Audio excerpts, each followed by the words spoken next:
Hello and a very warm welcome to our coverage of Manchester City against Brighton and Hove Albion at the Academy Stadium in Manchester in the Women's Super League. And what a big game this is for the title-chasing home side. They come into it having seen their three-match unbeaten run ended by rivals Chelsea in a 2-1 defeat last weekend at Kingsmeadow. Brighton were also on the losing side last weekend to Tottenham, courtesy of a Victoria Williams own goal. Hope Powell's side did bounce back though in midweek with a 4-2 win in the Continental Cup against Championship side London City Lionesses, which saw them, like Manchester City, through to the quarter-finals. These sides meet for only the third time in the WSL today, with City winning both previous encounters. So let's have a look at the other round 10 fixtures today, and two have been lost to the weather. Birmingham's match with Manchester United and Bristol City's clash with West Ham are both off due to waterlogged pitches. Leaders Arsenal are away to Everton, who have been going very well this season. That is also a 12:30 kick-off like this match. Later, Chelsea travel to Liverpool and Reading host Tottenham. And the Barclays FA WSL table looks like this. Arsenal leading the way, 2 points clear of second-placed Chelsea, although the Blues do have a game in hand. Manchester City are in third, while Brighton are in 10th, a point behind Birmingham. Bristol City and Liverpool remain winless in 11th and 12th, respectively.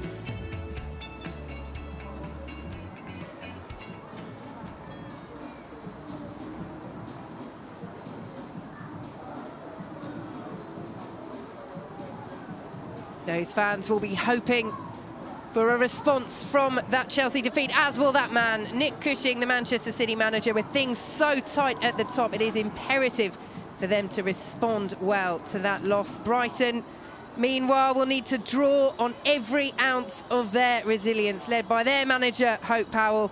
They will hope to have learned from their heavy defeats by Manchester City last season.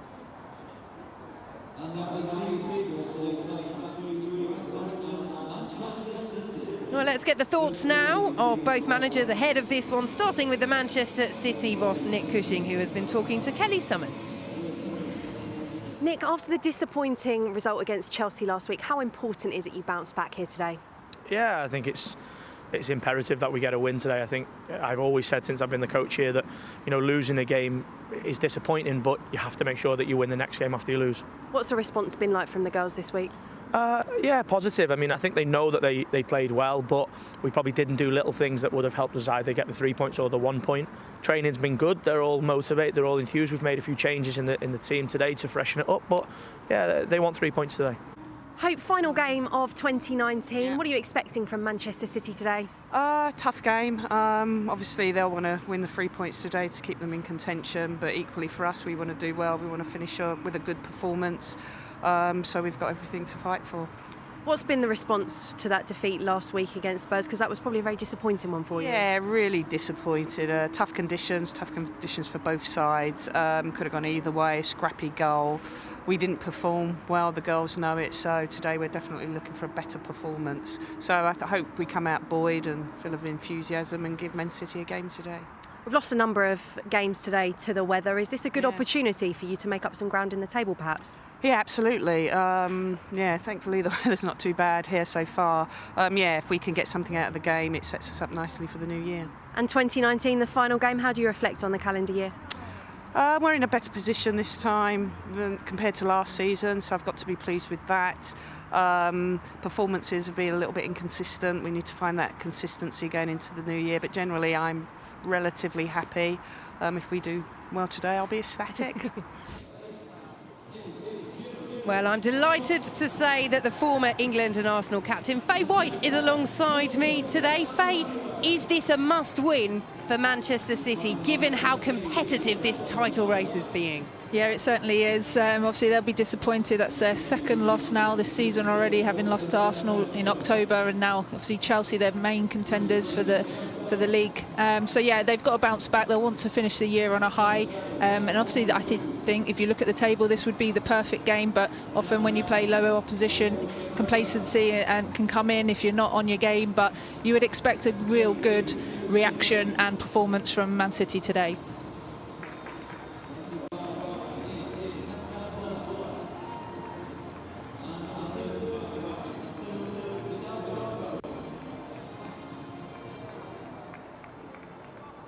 So title-chasing Manchester City looking to bounce back from their defeat to rivals Chelsea as they take on Brighton and Hove Albion in the Women's Super League at the Academy Stadium in Manchester.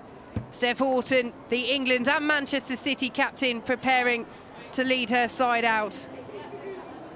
That leadership, that example, Faye White, the former Arsenal and England captain, alongside me this afternoon, will be so key for Manchester City. And that's exactly what their fans will want to see.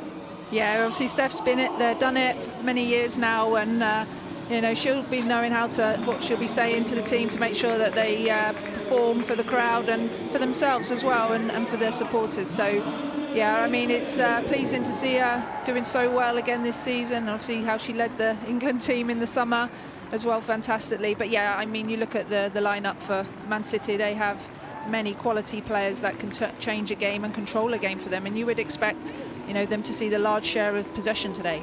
And for Brighton, history is against them. You look at their results against Manchester City last season, a 3-0 defeat at the Academy Stadium in Manchester. They lost 6-0 at home in the WSL, Brighton, and also lost 7-1 in the Continental Cup. Does that play on your mind as a player, those previous defeats, or do you just look ahead and think, no, it's all about today? No, I'd be lying if I said it didn't. Of course it does. You know, those kind of results can hurt when you're facing those 6-7 goals going against you. But equally, you do look ahead, and you have to believe in your performance. They are growing. It's really only their second season now in the top flight, and you know, it's a work in progress, certainly for Brighton. But yeah, they're yet to score a goal away from home this season, which I'm sure will be a bit of a worry to Hope Powell.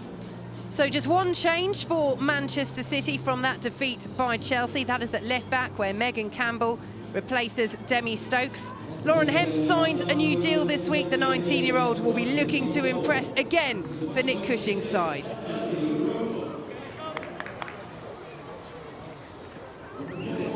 Three changes for Brighton from their last league match, the defeat by Tottenham, and a big one in goal. Sophie Harris makes her first league start of the season, in for regular Megan Walsh, who is on the bench. Matilda Lundorf and Emily Simpkins also come in for Barton and Nat Keel.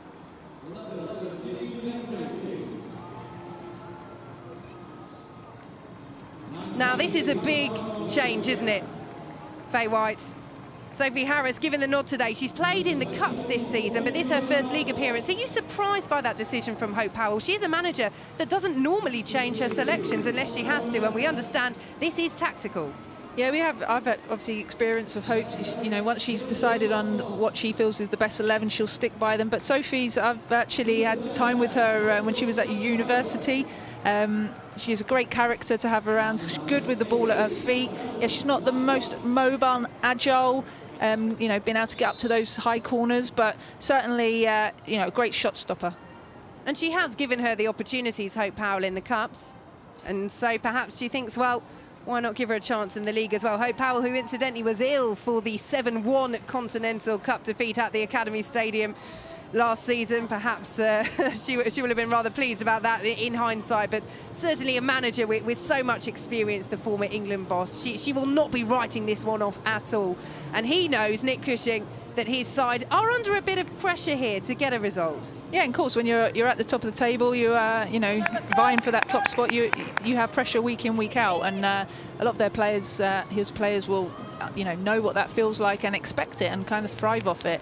But yeah, Hope certainly will be giving her team the confidence to know that you've already got a draw against Chelsea this season, early on in the season, 1-1. So why not again today? And like you say, with football, things can change very quickly, and it's often about just that match that day, how you perform, how you work together. Yes, I do think they're going to have to keep very compact, try and deny that space for Man City, to, especially in midfield, how strong they are in being able to just feed the ball out, but to both sides through her. Kira Walsh, very good on the ball, and as the great left foot that Caroline Weir has as well, and they really are going to dictate it in there, but it's about those midfielders and the whole team, Brighton, keeping nice and tight and compact. Should note it is actually 2 changes for Manchester City. Georgia Stanway starting today as well in place of Tessa Vullert. And it is Manchester City who get us underway. The onus on them to respond after that defeat by rivals Chelsea. Arsenal kicking off against Everton as well at 12:30. That title race has shaped up all season to be a thrilling one, and it looks as though it will continue that way. Arsenal, Chelsea and Manchester City all in the hunt. And Manchester City know the job today is very simple. Only 3 points will do.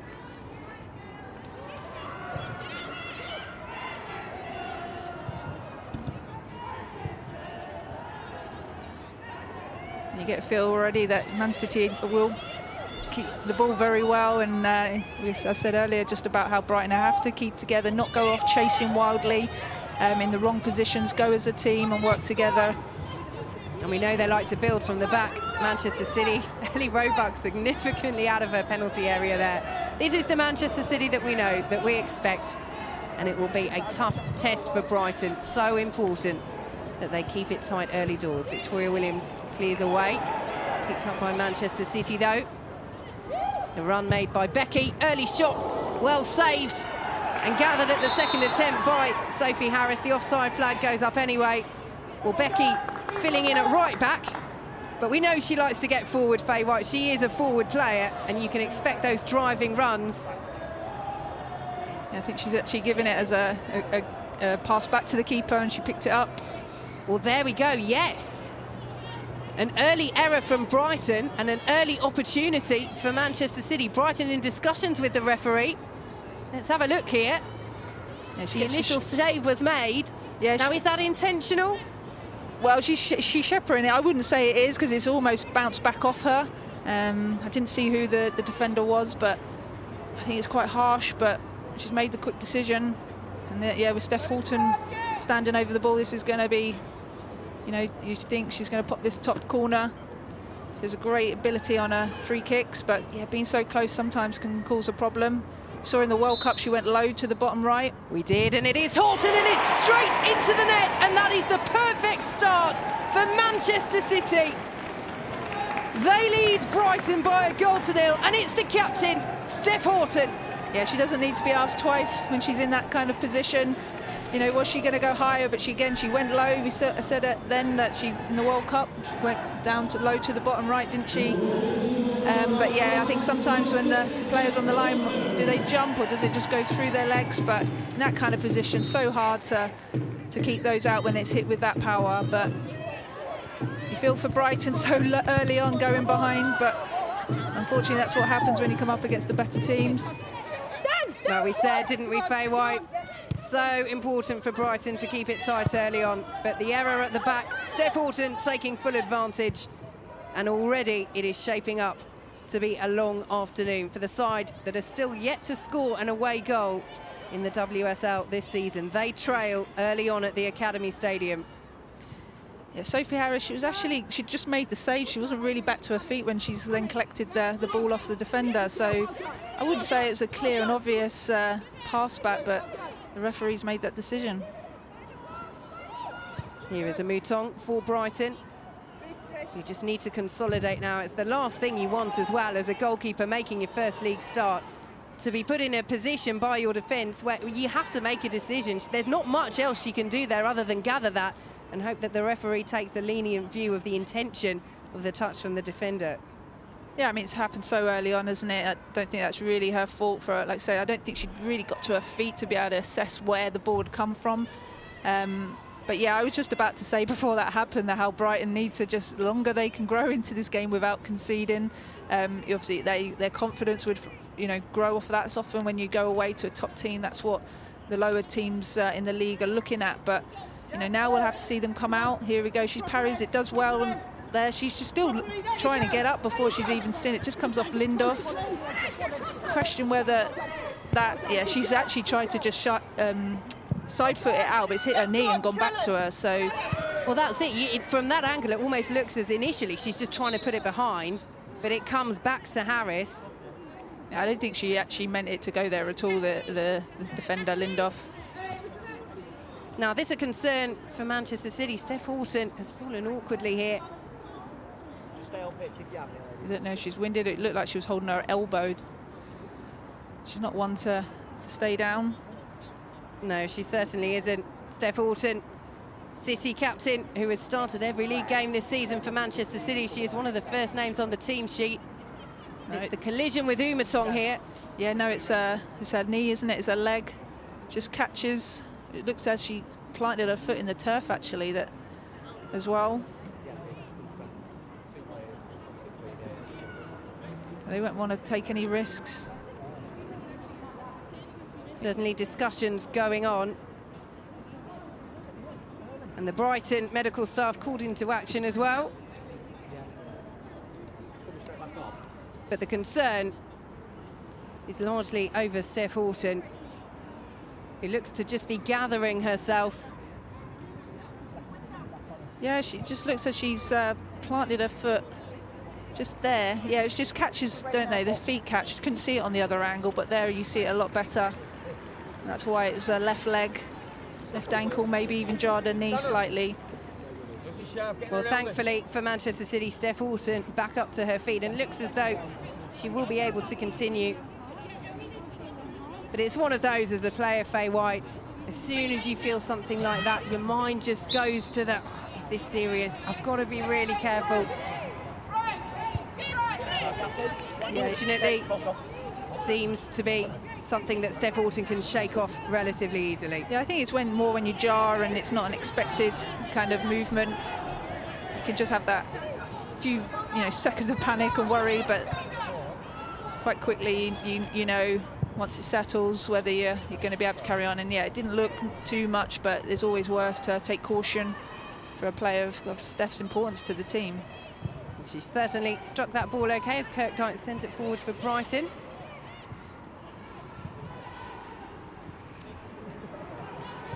Well intercepted. And back to Gemma Bonner. Turn from Campbell, won't keep it in, and Brighton have a throw. I think that's one area that Brighton can, when they are in good numbers, when they can press and put pressure on the ball quickly, stop Man City having time, so that's when they will pick them apart.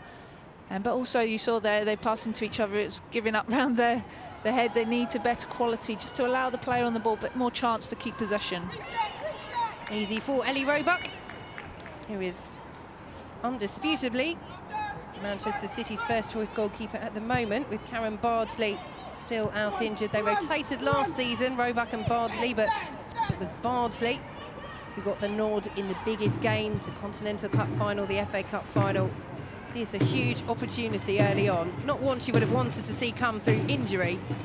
Early on for this first part of the season, Ellie Roebuck to establish herself as Manchester City's #1, regardless of when Karen Bardsley comes back from injury. Yeah, and she will be, one of the top goalkeepers, I'm sure, for the future.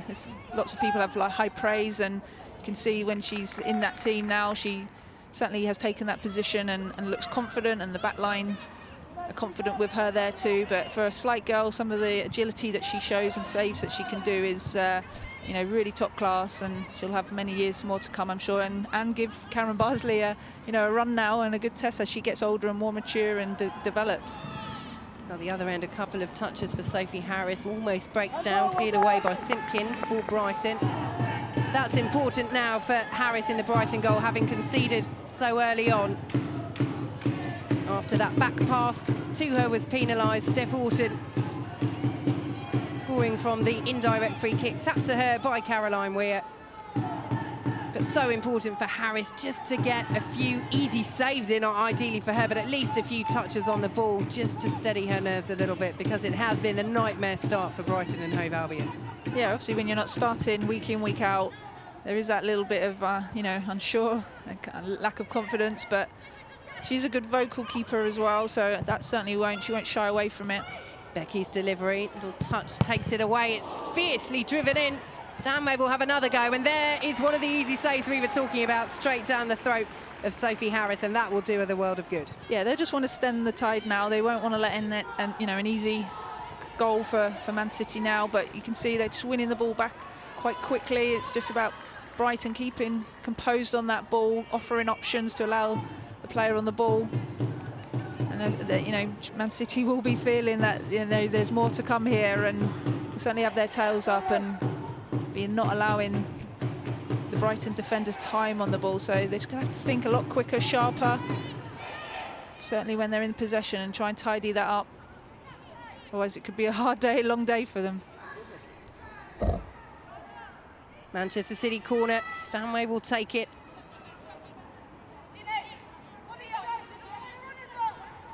Becky making a run to the near edge of the 6-yard area, swung in. Umatong heads away, and the free kick this time in their own penalty area goes Brighton's way. Yeah, she just reads that well, Umatong, and she's obviously a strong, powerful player. You've seen this earlier chance. One of the people you wouldn't want it to fall to is Caroline Weir with her left foot on the edge of the box, but Sophie Harris does well. She does well to get in a position as well to see the second effort from Georgia Stanway, doesn't she? Because there were a lot of bodies in front of her. Yeah, and obviously keeping alive in case you get a nick off them as well, but went through to her, and like I said, she can, good safe hands when it is at her, straight at her like it was them. Late challenge by Scott. Free kick to Brighton. Simpkins gets rather gingerly to her feet.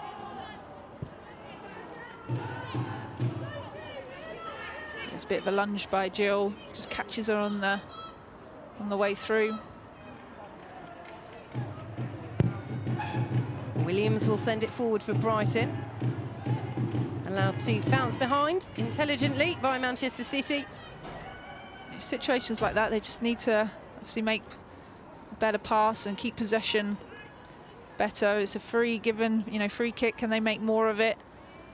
Yes, you want to get forward, but equally, you don't just want to hand possession back too easily like that situation. Worth noting as well as the comparative positions in the table. Brighton trying to keep clear of the relegation zone. Manchester City going for the title. And more on that in a moment, because there could be an opportunity here. Just overrun by Georgia Stanway and gathered by Sophie Harris. But the difference in where these clubs are in terms of their investment and progression, Manchester City with that big relaunch in 2013, really invested in by the main club, and it's yielded plenty of dividends. Brighton, in contrast, only going fully professional last season. Here is White inside the penalty area. Good challenge, and Brighton will clear away. Yeah, really good challenge there by the right back, Lundorf. But yeah, as you were saying, there is a big gulf between their experience, certainly in the top flight, and Brighton are a work in progress. So you've got someone that's got a lot of knowledge about the women's game in Hope Powell, but trying to build a team and attract some more players, top quality players, if they're looking to, really go on in the game. Sloppy initially from Manchester City there, putting themselves under pressure, but it's excellently won back. And will be sent forward to Stanway. She has White on the overlap. Stanway goes one way, then another around Victoria Williams, who recovers well, stands up, makes the block, and it won't reach White. And that is very well defended by Victoria Williams of Brighton. Manchester City still coming forward, though, and just forced backwards. And that's the sort of defending that Hope Powell, the Brighton boss, will want to see. It might have to be last ditch at times, but if you get your body in the way, you'll be able to stop Manchester City. Not if you give them space like this, though. Becky's effort in, and that is a wonderful, wonderful goal by Ellen White. What a stunning finish from England's golden girl, and Manchester City lead Brighton by 2-0.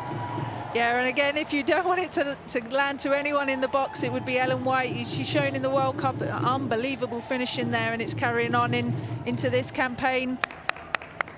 Brilliant just to get, a lot of power on it in a way, but she just needed to direct into the net, but a great ball out. And I just I mean, it's looking at Brighton. We're talking about them being compact, being switched on. It's a great ball in by Becky. And there, but you look around her, where is the defenders? We just talked about Victoria Williams, brilliant bit of defending, but they've switched off. There's a big gap between the centre halves, and the last person you're going to allow that kind of space to is Ellen. It's her 4th goal for Manchester City.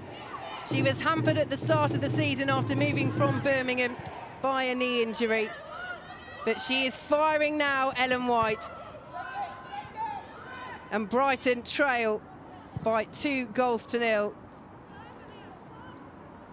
And what a huge player in a City team that is packed of attacking talent anyway, as Brighton win a throw. But what a huge player Ellen White is going to be for them this season. After losing Nikita Paris to Lyon in the summer, they've replaced quality England forward with quality England forward. Yeah, and they did before the World Cup, didn't they? So they knew, I mean, we all knew about Ellen's ability anyway before the World Cup, but she just really, you know, cemented it even more into, you know, real top quality finishing that she's shown. But I think you look at that goal as well, and it's Becky again from right back who's got up. She is a natural wide player forward, likes to be in that part of the field. So, you know, filling in really at right back for Man City at the moment, but now twice has been in that kind of area to deliver great crosses. And Manchester City threatening to run right here. Weir won't reach that though, and Harris will gather. Nothing that she could have done about that White finish. No, not at all, but we spoke about Victoria Williams, and you saw in the replay she just didn't look behind her to check where Ellen was, and Dirk Wright, her centre-half partner, was, again, big gap between them, and still struggling to recover to get back into position. Nagarak tussling with Lauren Hemp, and the Manchester City youngster gets the better of that duel. 19-year-old Lauren Hemp having signed a new contract with City this week. Good news for her, and good news for Manchester City as well. Yeah, she will be a player of the future, won't she? Very young, still only 19, isn't it? So showed brilliantly for Bristol a few seasons ago what her calibre was against the top teams, and very much used in the cup games last season, but this season has been given the nod so far at the start of the season, and it's just about her development and growing, and yeah, she will be one for the future, and just so speedy, powerful as a young player, not afraid to really take the game to the opposition. Yeah, she was the 2018 PFA Young Player of the Year, Lauren Hemp. And noticeable as well that in the interviews that both Hemp and Nick Cushing, the Manchester City boss, did around that contract, both of them spoke of how much potential she has and how much further she has to develop. Nick Cushing saying, we need to keep playing her, we need to keep pushing her. And that's exactly what he's doing. She starts again in the league for the 7th time this season. And it's her side that are leading by 2-0. Horton's early effort after a back pass, and that stunning, stunning finish from Ellen White. Here it's Whelan here for right wing for Brighton. That just needs to track Becky, because she has, you know, we know that she's a forward-thinking player. She likes to get forward. If she's not going to be able to threaten her in behind, then she needs to make sure she tracks her as well. Just to offer the left back some support, Felicity Gibson. Here is Whelan to Danny Bowman, formerly Bewitt. She's changed her surname after getting married in the summer. Congratulations to her. And Horton will shepherd it away from Amutong. Picked up though by Whelan. Brighton with the opportunity to drive at goal, and that's easy for Roebuck. And Brighton need to find a way to make the most of those rare forays towards the Manchester City penalty area, but I think Aileen Whelan probably thought, well, just swing it in, see what happens. Give Roebuck something to do at least. Yeah, a little bit far out, you know, a bit too far out, I think, to really trouble the keeper. It's those kind of situations you need bodies forward to give her the support to, you know, to just be able to build a bit of play and just take that pressure off them a little bit without the ball, as they're likely to see a lot this half, certainly, and throughout this game. Flicked on by Amutong, but nobody there. Weir will pick it up for Manchester City. Looks for that ball through the middle again. That time it's through to Sophie Harris. But Manchester City constantly making those runs through the centre. That time it was Ellen White. It has been Georgia Stanway. And you can see the ploy that they have to get behind the Brighton back line.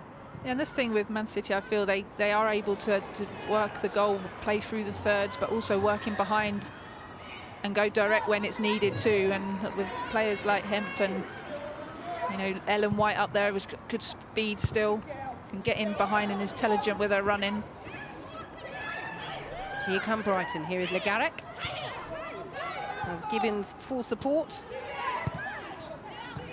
Whelan steps away from Becky. Spotted the run on the far side, but so did Megan Campbell of Manchester City, and Bonner will tidy up.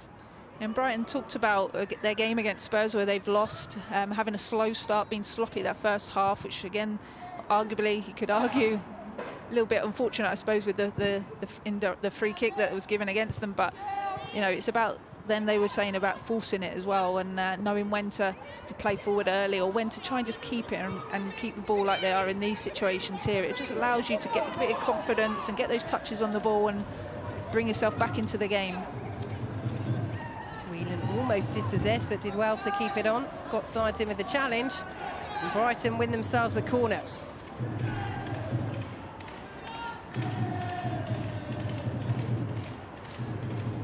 Working hard, Aileen Whelan.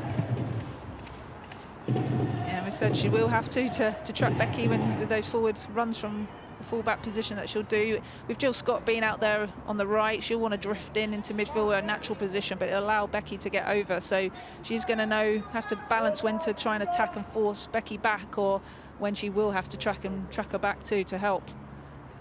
Now, there can be a threat from set pieces, Brighton. What can Gibbons do with the delivery? It's long, looking for a Mouton, and well defended at the far post. Will go out for a Brighton throw.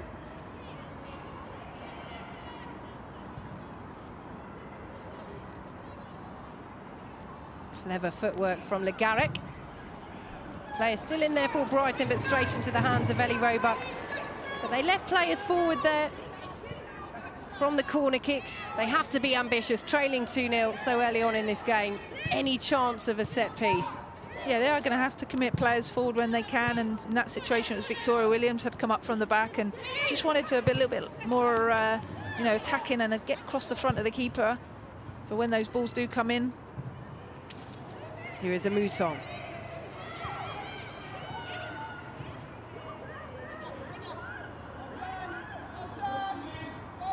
Simpkins. Bowman. Well worked forward by Brighton. Legarrec out to a Mouton.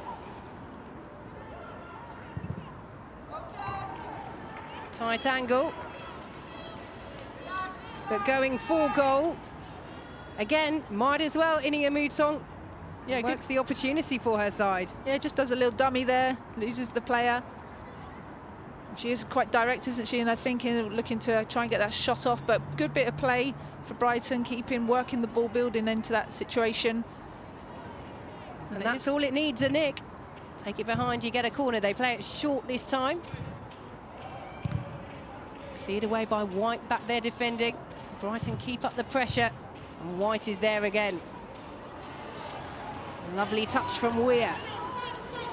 And now Manchester City can break, and Brighton have to get back quickly because Lauren Hemp is bearing down. She spotted the run of Jill Scott in the centre, will fall to White, who can't control it, and Brighton will have it. But good counter from Manchester City, good vision from Lauren Hemp. Couldn't quite find the pass to thread it through to Scott as Brighton make a mess of things, and Ellen White rather obliges by doing the same. Yeah, didn't connect with that at all, did she? But again, that's where Brighton just overplaying it a little bit.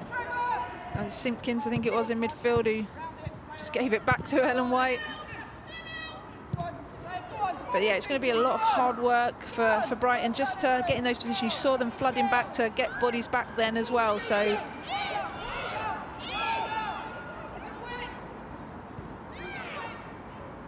Legarrec. Again, using the wide positions well, Brighton. Here is Lundorf. Intercepted by Caroline Weir and cleared away. But they're using the width of the pitch well, Brighton. yeah, we actually saw us watching the warm-up, saw actually the centre halves doing that, looking to, when they got it, to try and just put it either out to their right back or out to the wide midfielder as well. But yeah, they just need to work hard to give angles. But it just shows you they are able to do it. But they've just got to pick and choose. Like say in this situation now, just hold their shape. When Man City win it back, don't let them play through them. Don't make it too easy. But they have settled more into the game, haven't they? It's unfortunately taken about 20 minutes to get over those 2 early goals, but that is better the last 5 minutes or so from Brighton when they're in possession of the ball. Nervy though there from Sophie Harris, the hand raised in apology. Just had time there to either bring it down, try and find a teammate, perhaps play it out a little more calmly. But it allows Manchester City to try and build some momentum, but that's sloppy from the home side. And Brighton can come forward again and win a throw. Just losing a bit of concentration, and you can see Nick Cushing down there on the edge of his technical area, trying to reorganise and just get his side back focused. They've started well, they lead 2-0, but they've just taken their eye off the ball a little bit. Yeah, I think that's just as Brighton have, managed to get on the ball and secure the possession a little bit better as well. Well intercepted by Hemp, turning into a real battle there between her and the Brighton right back Matilda Lundorf. Arrived in the summer at Brighton after playing for the Danish side Aarhus. They've been tracking her for some time, says Hope Powell. Not too much on that. Yeah, and that was the kind of ball we did see in the warm-up that they were looking at. Just to pop it into that space, certainly behind Becky is a good area if she is looking to get forward for Man City more, but just on that occasion overhit. A chilly afternoon in Manchester, I think it's fair to say.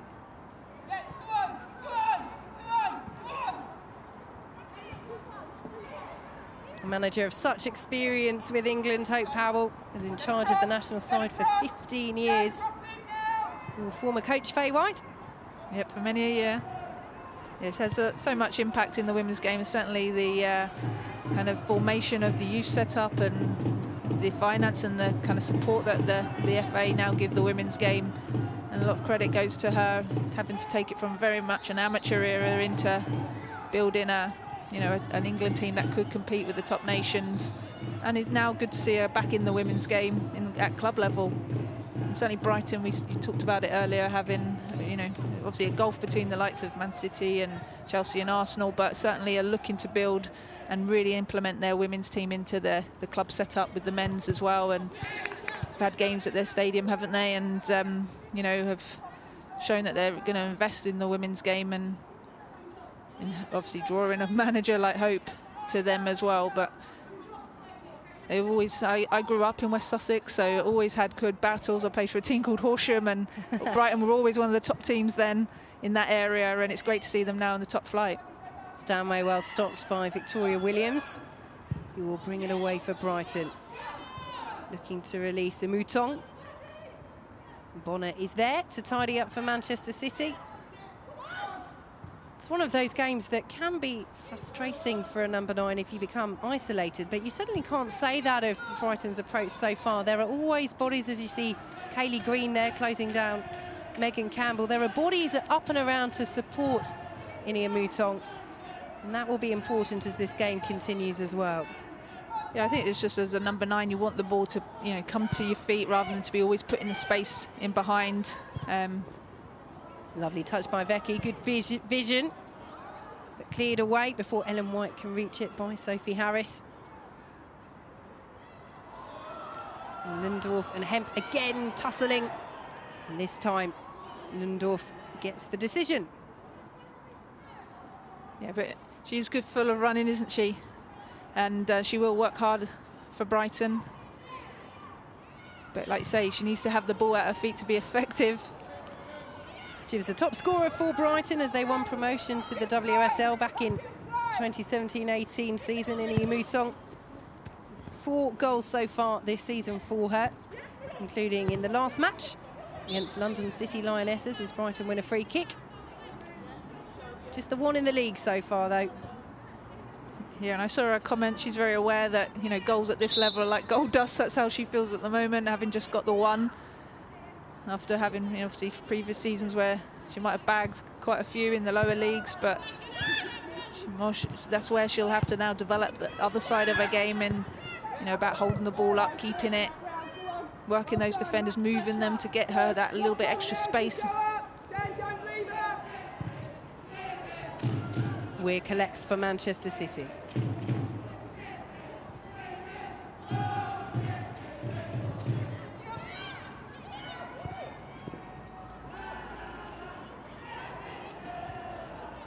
Manchester City just content to slow the play down.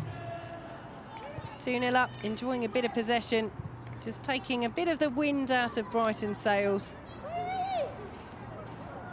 Steph Horton, though, looks like she wants to get things going.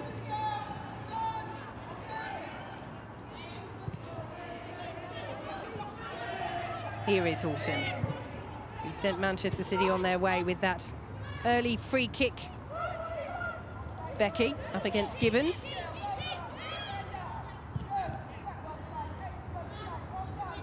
And Becky will keep it in.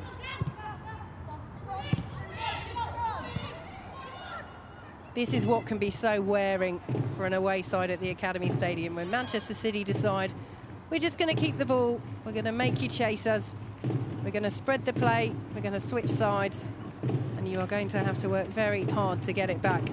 Just takes the energy out of you a little bit, doesn't it, Faye White? Yeah, it does, and it's the concentration, keep the little bits of communication, to keep talking to each other, keep passing the players on when the movement of Man City is happening, because it is obviously, they are really good movement and top quality players that are able to do that against them. But for Brighton, it is about the communication, and they've shown a lot better there in the last few minutes, or last 5-10 minutes or so. They're just general team shape when they haven't got the ball, and in that instance it's just about being patient, trying to keep them, let Man City move it from one side to the other, as long as they don't get in behind or open up. We saw big gaps between centre half for the second goal, and Becky having too much space on this right channel early on as well, so they've kind of already tried to limit that.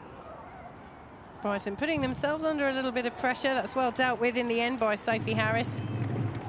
Plays it off Ellen White for the Brighton throw.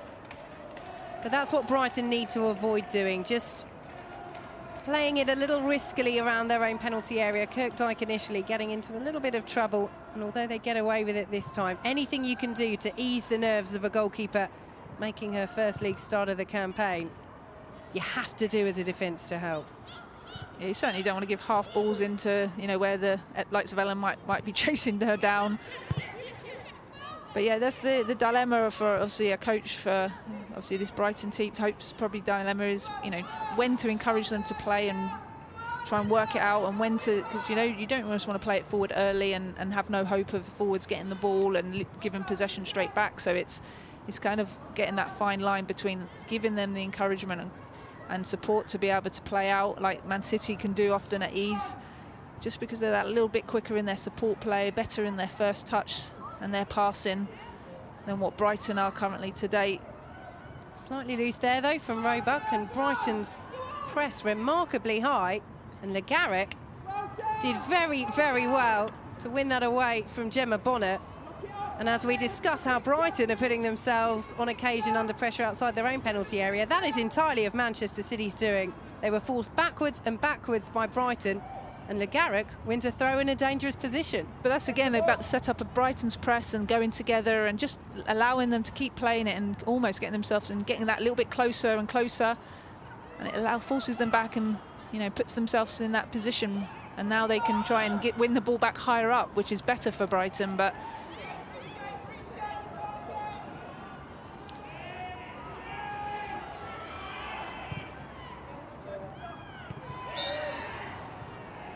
Manchester City free kick. Lucy Oliver, the referee, deeming that Scott was fouled. yeah, she was all over her back, wasn't she? You seen Scott had drifted into the central midfield, but Gibson had gone with her, tried to have a little piggyback by the looks of that situation. Yeah, she may be 5'11", Jill Scott, but you still can't hoist yourself onto her back and expect to get away with it. Good work by Hemp. will be deflected up into the side netting by Lundorf. Corner, Manchester City. And that really is turning into one of the battles of the half. Lundorf up against Lauren Hemp. Yeah, but that's what I like about Hemp. She doesn't look to shy away from those kind of attacking that fullback and, you know, believing in her own technical ability and skill to get past someone. She, you know, she's got good speed and pace, and she always just tries to get that half yard to get that cross in. And we can see in passer, we've seen her finishing ability too, but in that situation, it's just asking questions of the fullback. Stanway's delivery is a dangerous one, and it was just flicked off the goal line, and will be another corner for Manchester City. Wicked delivery from Georgia Stanway. Yeah, right under, almost on the line, wasn't it? And it was Uma Tong again that just is in the right position. She's got good height, good spring, doing a vital job at defensive set pieces for her team. It's the second time she's cleared a header. Caroline Weir will take over corner taking duties from this side. Manchester City looking to extend their advantage. The bounce falls kindly for Brighton, and she was never going to go back to the keeper there, was she? After what happened inside 3 minutes. Get it out of the penalty area. Don't give any chance for a back pass to be penalised again. Scott for Manchester City. Cleared away by Brighton. Whelan has it taken off her toes, though, by Caroline Weir. Weir will pick it up again to Hemp. Up against Kirkdyke. Pulled it back just behind Ellen White, and Brighton will clear away.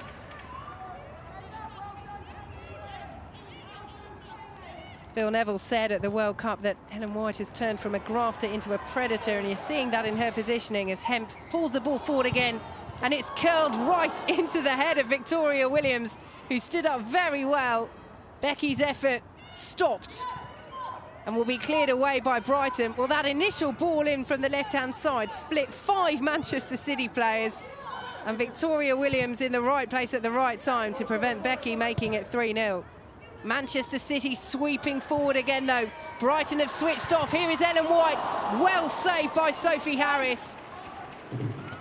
Excellent save on her first league start of the season. Keeps it at 2-0 to Manchester City. What a big chance for Ellen White to get her second, and she knows it. Yeah, and here, just as Georgia got that ball, I could see Ellen White had just peeled off the defender and was waiting for it. But yeah, great, you know, coming out by the keeper, just spread herself, made it hard. Ellen is so shown again how good she is with her left foot, just opening up and sliding it past the keeper. But Sophie Harris gets her foot to it, and that will give her confidence, certainly. She looked as though she was perhaps limping a little bit before latching onto that chance, White. She certainly got there okay as Stanway sends it in high, headed back across and headed in. And there is the third for Manchester City. It has been coming, you have to say. And Lauren Hemp is congratulated in the week that she signs her new contract with Manchester City. What a way to celebrate it. Manchester City 3, Brighton 0. Yeah, it's just too many crosses in short space there for Brighton to clear. And here is Steph Horton who gets up at the back, and Hemp just drifts in there, but I think it's Felicity Gibson on the line that doesn't get out as the ball's played in, doesn't get out of that position. There's already someone else on the post. There she just walks in. There she just can't get out.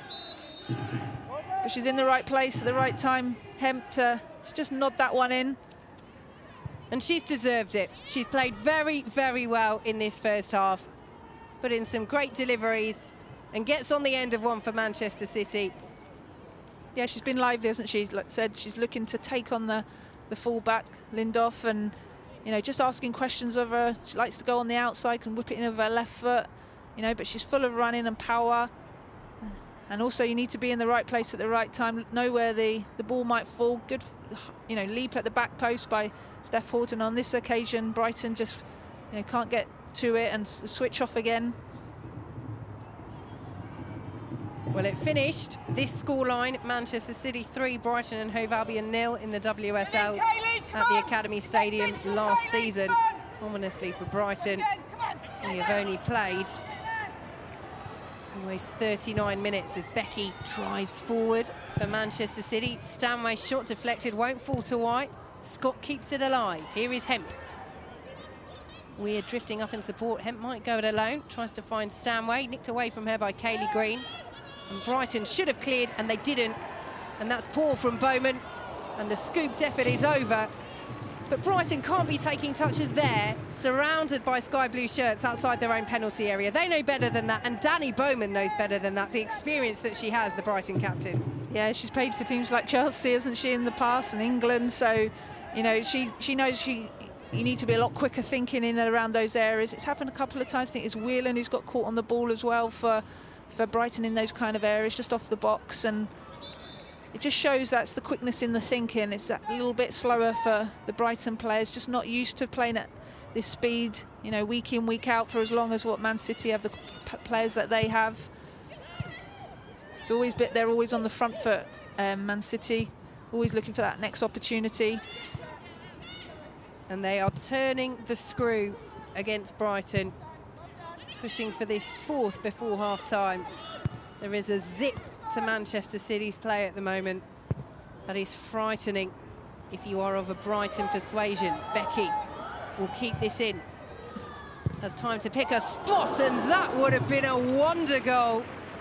My word, didn't she hit that well? Jill Scott, we know she can unleash them. And she caught that very, very sweetly, not far away at all, Faye White. No, yeah, Jill Scott is very much capable of scoring from those kind of positions. Gets a great strike, but just gets a little bit too much on it. Doesn't quite get her head over it enough to drive it into that top corner. But again, it's Becky down this right-hand side that gets in behind Gibson and has time to pick out and just pull it back in a great position for Jill Scott. It's almost the benefit of having Becky at right back for Man City. They're almost playing like a three at the back. The other three just tuck round and allow her to go. And, you know, she is such a forward-thinking player, likes to play out on the wing and up front normally, but full of running, good speed and athleticism. I saw her at the start of the season played up as a 9, more of a 2, or as the individual 9, and she gets in all the right good positions as a forward, but often it's her finishing that lets her down. So this wide kind of position coming from deeper certainly suits her in these type of games. Now that is a very poor challenge from Aileen Whelan. She was never going to get that. And there may well be further punishment from referee Lucy Oliver, who goes to check on the welfare. It's frustrated, isn't it? Just a silly slide, really. And she was not in a position really needing to do that, but she's done a lot of running, chasing around in that midfield, but without really getting on the ball a lot. And here she feels she can win it, but it just skips off and bounce. And yeah, it's, you know, the player's not even really got it under control, Campbell. It's clumsy, isn't it? She pulls her foot back at the last moment, but then clatters into Megan Campbell with her knee. Deserved yellow card, but probably no more than that. No, not at all, but it's one of those where I think it's just because of the bounce. She thought she was going to get to it, bounces and skips off and goes away from her, and just leads her into that lunge and sees herself go on get a booking. Manchester City comfortable. Will they inflict further pain on Brighton before half-time? Brighton, who will just be keen to get to half-time. They have enjoyed spells of possession, Brighton, but yet to really test Ellie Roebuck. Certainly not shy of committing players forward when they can. And that's left by Simpkins, unwisely. Walsh dinks it forward. Hemp will chase, won't keep it in. But again, sloppy from Brighton in a dangerous area. They cannot afford to keep doing that against a team with the attacking players of Manchester City's quality. No, and it's just knowing, you know, your awareness of people around you, and in that occasion, Simpkins lets it go without realising that she's letting it through to a Man City player. But I think just looking at the last, 10, 15 minutes or so, the midfield for Brighton, they haven't really got on the ball a lot. They struggle when Man City are in possession. Bowman in there and Simpkins, Whelan playing on the left side, trying to, cover in a bit, but they're just really not able to get close to Weir, and certainly Walsh, who can just, pop up and likes to keep the ball ticking over for Man City and finds good space. And here come Manchester City again. Mouton back there defending for Brighton.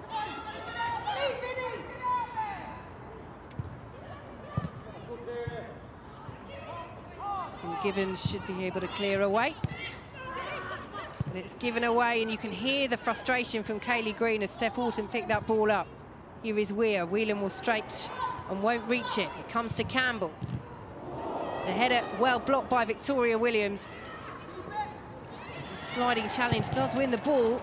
Manchester City just desperate to get any shot on goal. And it pays off yet again. Again, you see there with that tackle, she's just the Brighton player's just about to get to it and think she's getting to it, but it's just that yard, that little, you know, a few seconds too slow before the tackle comes in, and they're just finding it hard going after kind of getting their, you know, their kind of thoughts back and getting a good bit of good possession. They just struggled for the last 5 minutes or so since that third goal has gone in to kind of get any real quality and build-up play going on for Brighton, just being under the cosh as Man City, just getting to the seconds and, you know, keep the recycling of the ball and the attack going for their part and putting Brighton under pressure. Manchester City corner, headed back across. Brighton should be able to get rid of it. I think they were slightly concerned about giving away a handball there. Whelan did well in the end to chest it down, but Brighton just can't get the distance on these clearances. The half-time whistle can't come soon enough for Hope Powell's side. Yeah, they just need to get in and compose themselves, just get a breather, get a bit of fluid on, just to kind of, you know, just get a bit of respite, really. May well be a few notes in that notebook that will be conveyed to the players at half-time from Hope Powell. But Manchester City will be delighted with how this first half has gone. Will it get even better? Here is Hemp taking on Bowman. Good challenge. It goes behind for another Manchester City corner, and they may just about have time to take it. But again, it's Hemp, isn't it? You know, making the game, taking the game to Brighton, looking to go at the fullback. This time it was Bowman who's come out from midfield to cover and offer a bit of support as she's causing havoc on that left wing, Hemp, at the moment. Last chance for Manchester City before the break. Why on earth would you take the corner short in that circumstance? But overall, Manchester City will not care. They lead Brighton by 3-0 at half-time.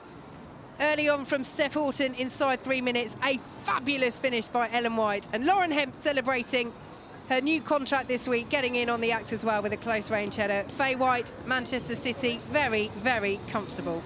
Yeah, indeed. I think we expected it, didn't we? We knew it would be a hard day at the office for Brighton, particularly knowing that Man City have come off that loss against Chelsea, needing this win, wanting to show their intent and to keep pace with the top teams. And yeah, some very well-worked goals. Certainly Ellen White's great cross by Becky, who's in the picture now, to Ellen White, who's not going to miss from, you know, kind of 6-7 yards out.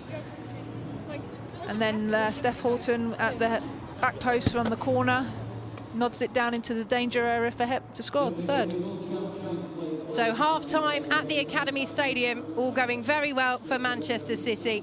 They lead Brighton and Hove Albion by 3-0.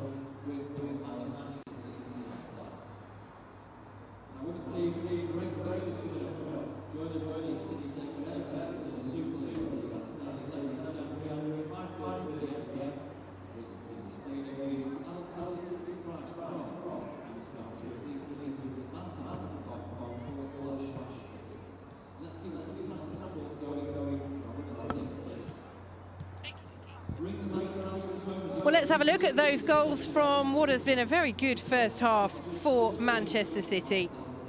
And it started so early on. Now, this was the back pass that was penalised. Lundorf to Harris, an emphatic from Steph Horton. Yeah, just drives it in low. You know, it's really hard to see when you're still on the line where that's going to go, as the keeper tries to get out and get something on it, but hard and low by experienced captain. And then what about this for a strike? Ellen White, absolutely superb. We know she has the quality, but the build-up as well, Faye, is so good. And the delivery from Janine Becky just gobbled up by White. Yeah, it's just great. Yeah, you can see there's Williams that's just in front of Ellen White, but Becky's great ball just whips it into that danger area, and there's still a lot for her to do for Ellen White to get that on target, especially when it's coming in at that pace. always criticised Ellen for every time she touched the ball, she'd fall over. I don't care now as long as she scores, certainly when she's got an England shirt on. And she almost forgot to do the celebration, didn't she? That would have been sad. And the third goal for Manchester City. And what a week it's been for Lauren Hemp, the 19-year-old, signing a new contract with City and snaffling up this chance at close range. Yeah, it's Steph Holton at the back who just gets above a player and nods it down, and Hemp's alive, good instincts to know where to get into that kind of danger area. Just there on the keeper, peels off, and there, right place, right time. Obviously, the keeper's drawn to the ball, just it finds herself in a bit of space. But yeah, she's been fantastic all first half, really probing down that left wing and taking the game to Brighton, showing her quality and being able to attack and her purpose in trying to get past that player to offer something and get in behind and get that cross in. But yeah, pops up with a goal as well.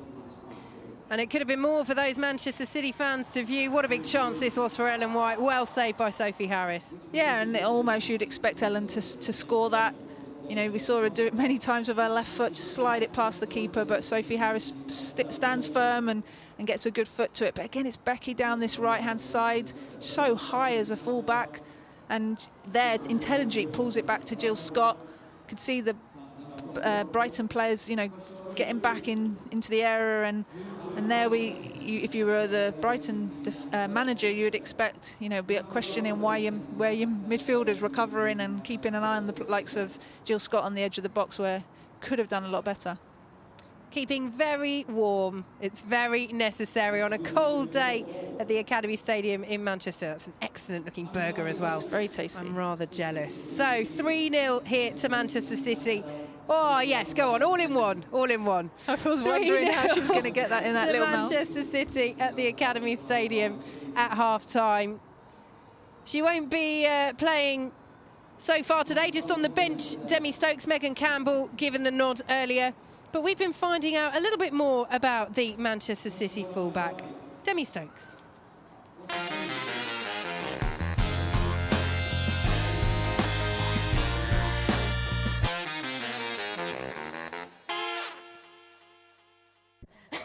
We're joined by England and Man City champion Demi Stokes. Demi, get yourself in. Come on, girl. Why are you looking so nervous? She's shaking. Driving. I've just seen you do wheel spins. Man City just missed out on the league last season. You're going to be looking to get revenge this year? Yeah, definitely. I think we were definitely disappointed. We beat ourselves. It was us that let it slip away. So I think it's just important that we obviously correct that this season. Not gonna lie, I've had one here. I've absolutely had one here. Well, no, you're supposed to there. You're joking? I ain't getting through that, man. Yeah, of course you are. Of course you are. Moles, you've got to just know your bearings, honestly. You're absolutely fine. You're actually having a laugh. Mole, a bus could get through there, girl, honestly. That is tight. No. You're alright. Demi's hanging out and still come through. Oh, sorry, girls, I had a bit of a moment. That's embarrassing. Honestly, I'm embarrassed. Sorry, girls. So, you're from the northeast. Yep. Are you a Geordie or are you a Mackham? Well, I was born in Birmingham, so all my family in Birmingham will be going, she's a Brummie. What's the lingo? Teach us a couple words. Why I, man? All right. Why I, man? So if I feel like I haven't got it. Like, give it a little bit of edge. Why I, man? Why I? Why I, man? Why I, man? Or how a pet? How? Second. How a pet? Oh wait. How a pet? How a pet? Go a second. Let me get this. How a pet? How a pet? Yeah, as in like, come on, like How how a a pet? pet? How a pet? Yeah, Say there it you go. a bit more. There How you a go. pet? Oh, yeah. There you go. How a pets. How a pet? How a You pet? sound Italian. Now, obviously, the industry you're in, it's very competitive, isn't it? You know, everyone wants to be in that starting lineup and be a women's footballer at the moment, really. Yeah. Do you think social media plays a big part in this? It depends how you use it. It can be good and bad. I think what people see is they see the men and they see the lifestyle that they have, and I think they say they want to be professional, but I don't know if they understand what it actually takes to be one. I can imagine the Man City changing room to be lively. Am I right? Depends what Jill's like. Is she normally on the decks? Different people will be like DJ, but Jill will dance for you. We always get Jill to dance. She's terrible at it. There you go, Dem. Got you back safe and sound. Good to see you. All right. See you soon. Have a good one, Dom. Thank you. Cool. See ya. See ya. Oh, wait, did you forget to get out? Well, I tell you what, Faye White, England and Arsenal captain alongside me. I've been living in the northeast of England for 12 years now. I am not going to attempt, say, a Geordie accent, a YI man on air. I think we'll leave that there. But hearing from Demi Stokes there, great to hear from her. In the other early lunchtime kick-off, table leaders Arsenal travelled to Everton. Here are the first half highlights. Your commentator is Matt Davis-Adams. Well, this could well be the final game for the Toffees at Hague Avenue as they're aiming to move to a new home next year. They'll want to go out with a bang, but that will be far from straightforward against the table-topping Gunners who are scoring for fun.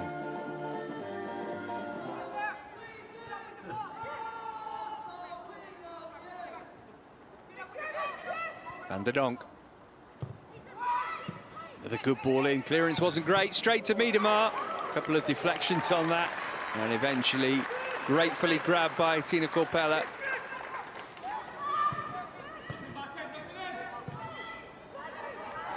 Here's Little. Lots of Everton bodies back defending. Can she pick out a yellow shirt? It's Miedema! And Vivianne Miedema scores again. Arsenal ahead with less than 15 minutes played and no prizes for guessing the identity of the scorer. That's her 25th of the season in all competitions, a lucky 13 in the WSL, and Arsenal ahead early on. Falti managed to squeeze it through to Kim Little. Van der Donk and Miedema ahead of her. Went square, chance for Jill Roord to have a goal here. Hit the back of Gabby George. Clearance only as far as Mead. It's a lovely ball in from Mead for Miedema, who almost headed one in for the second time in a couple of minutes. Mead. Clever reverse ball from Mead. Real chance for a second here. Good save, Corpella. To deny Danny Van der Donk.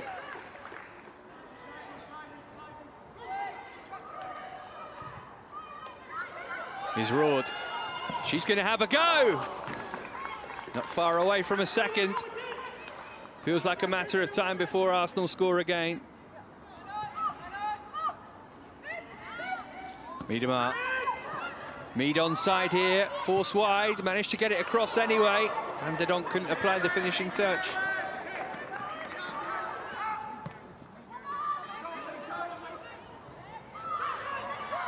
Oh, Mead felt that. George it was with the challenge immediately over to offer an apology. It's not going to stop her from getting a yellow card though.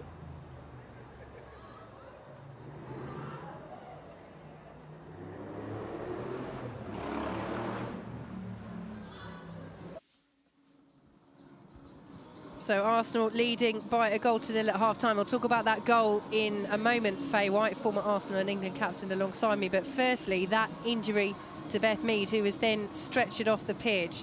That is a real concern for Arsenal, because as wonderful as Vivianne Miedema has been this season, Beth Mead is just flourishing at the moment, not only for Arsenal, but for England as well. Yeah, indeed. You certainly don't want that to be anything serious for Beth's sake. She has turned into such a quality player. She's come from Sunderland as an out-and-out 9, and the way she's managed to adapt her game. I mean, as here you just looks as she's gone, as Gabby George has gone in for the tackle. It looks like must be her ankle. Looks maybe possibly ligaments, but certainly doesn't look like to be moving that right leg there. Just as it goes in, just as she just nicks the ball away. So yeah, I certainly don't want that to be anything too serious. Certainly that's going to take any longer than the break, because she has, you know, I mean, she's really, you know, like say an out-and-out forward when she first come to Arsenal, but has adapted her game to play out on the wing. When you've got the likes of Miedema in the middle, you know, she's had to learn to become a wide forward as well. And then to get switched in the World Cup to play on the left, which she fantastically adapted to. And as now you see Joe putting her out there, you know, because of the personnel that he has at Arsenal, out onto the left wing, mostly for Arsenal as well, and is doing just as brilliantly there. But she's certainly a great player and really a good player for the future for England too. Yeah, you mentioned the break. That is the only positive for Arsenal, if this isn't a serious injury, which certainly we all hope that it isn't. There is a winter break coming up in the WSL. The next matches are at the start of January. Let's just have a look at the Viviane Miedema goal. What a fabulous, fabulous season the Netherlands forward is having reached the final of the World Cup with the Dutch and just on fire for Arsenal at the moment.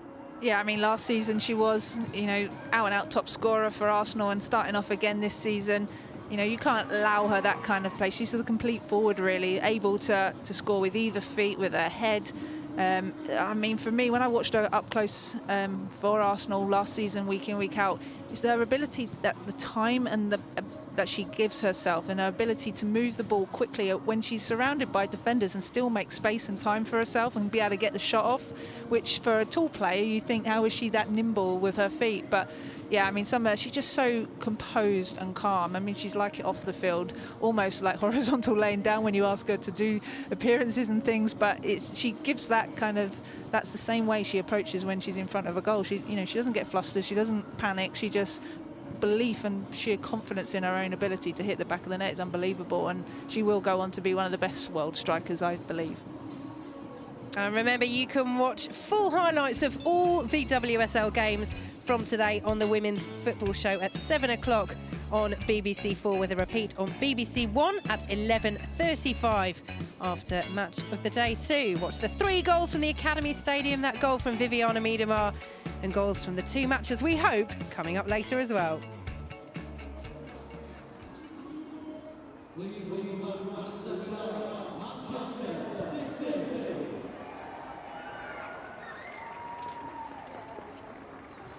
And welcome back for the second half of Manchester City against Brighton in the WSL at the Academy Stadium. A half that went very, very well for Manchester City. They lead 3-0. The early goal from Steph Houghton, a stunner from Ellen White, and Lauren Hemp getting in on the act as well. Faye White, the former Arsenal and England captain, alongside me. More of the same for them in this second half. That's what they'll have said at half-time. Yeah, and it's about their, going into the end of the season of this year, with a positive performance, bouncing back after that Chelsea defeat last week. It'll be important for them. But yeah, it's just about standards and expecting more from each other. And in these kind of games, when it's a cold day, you just want to get the game back going and get out there and try and get a few more goals in the back of the net.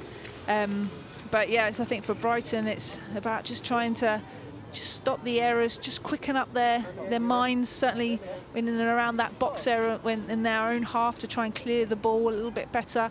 I think from corners, they need to try and overload that back post for defending corners. I mean, because we saw Man City have a couple of corners and each delivery went to that back post area, where Steph Houghton in the end, towards the end of that first half, got on the end of it and nodded it down to Hemp to score. And she has been one of the stars of the game so far. Lauren Hemp, Manchester City's 3rd goal scorer, signing her new contract this week. And she's playing as if she has done, isn't she? I mean, she is always full of verve and vigour, but there is perhaps an added spice to her game today off the back of what has been a fantastic couple of days. Yeah, you think she's come from Bristol, uprooted from her family to come to Manchester, and then, after a year or so to get a few starts last season in the Cup, and then to start here, but to get that extension as a young player when you're 19 years old, to have that belief that the club believe that you're one for the future. It will give her a massive amount of confidence, and I'm sure she's just loving playing and loving life at the moment. Well, the 3 points, the priority for Manchester City. They look as though they are well on their way to them, but they're also looking to equal a club record at the Academy Stadium today. If they win, it will see them equal their longest home winning record in the WSL. It would be 8 games in a row that they've won at their home ground. But Brighton will try and at least have something to say about that early on, just to get a goal back, just to get themselves on the score sheet, and just to make things a little bit interesting. For Manchester City, though, it is all about keeping up the pressure on Chelsea, who are away to Liverpool later, and Arsenal, top of the table, who are currently leading Everton by a 1-0. That also a 2:30 kickoff. And that would maintain the gap between Arsenal and Manchester City. Arsenal coming into this round of games, top of the table, 3 points clear of Manchester City in 3rd. Chelsea sandwiched in between them. Yeah, on paper, those fixtures, you expect that Everton-Arsenal one to be the tighter and harder game for Arsenal, but certainly from those highlights we saw, they'd had a number of opportunities. We didn't really see Everton getting one, did we? So, you know, 1-0 though, it's always close and never know what will happen. But certainly out of these ties, out of the 3 teams you just mentioned, that's the harder tie you would see. And certainly it's going that way in this match for Man City, an easy first half. Kaylee Green cutting a frustrated figure for Brighton so far. Has hardly been able to get on the ball, really, the Wales international. As Manchester City come forward again, intercepted by Gibbons. Bowman, Simpkins, good turn, but turned straight into Caroline Weir of Manchester City. Campbell. Yeah, I'd say Brighton haven't really got their ball out to 2 wide players at all, have they? In Whelan and Green. Dawn Scott in attendance today, joining up with England's coaching staff after leaving the USA, a move which was met by a lot of disgruntlement from fans of the women's game in the USA, coming back to her native homeland. Manchester City with the ball with Lauren Hemp, tries to win the corner. Will not do so, but what a huge signing this is for England's coaching staff and Phil Neville. It is, and I know a lot about Dawn. She was actually our exercise scientist when I was in the team, and she left us to go to America, you know, and it was a great opportunity for her then. But she pulled the way that we viewed exercise science and, you know, strength and conditioning, weights, and you know, really had a hard job back then to change the mindset of our players. You know, into the amount of kind of physical training we needed to do off the ball, really, and off the pitch. And yeah, it's a great attribute to get her back, and it will only take the England women's team on such a higher level now going. And yeah, it's just great to see her back, because I know what brilliant work she did do for us all those years ago. I'm going to ask you about marginal gains in a moment, so hold your breath. As Umatong swings the ball across, Gibbons won't reach that. And it goes out for the throw to Brighton.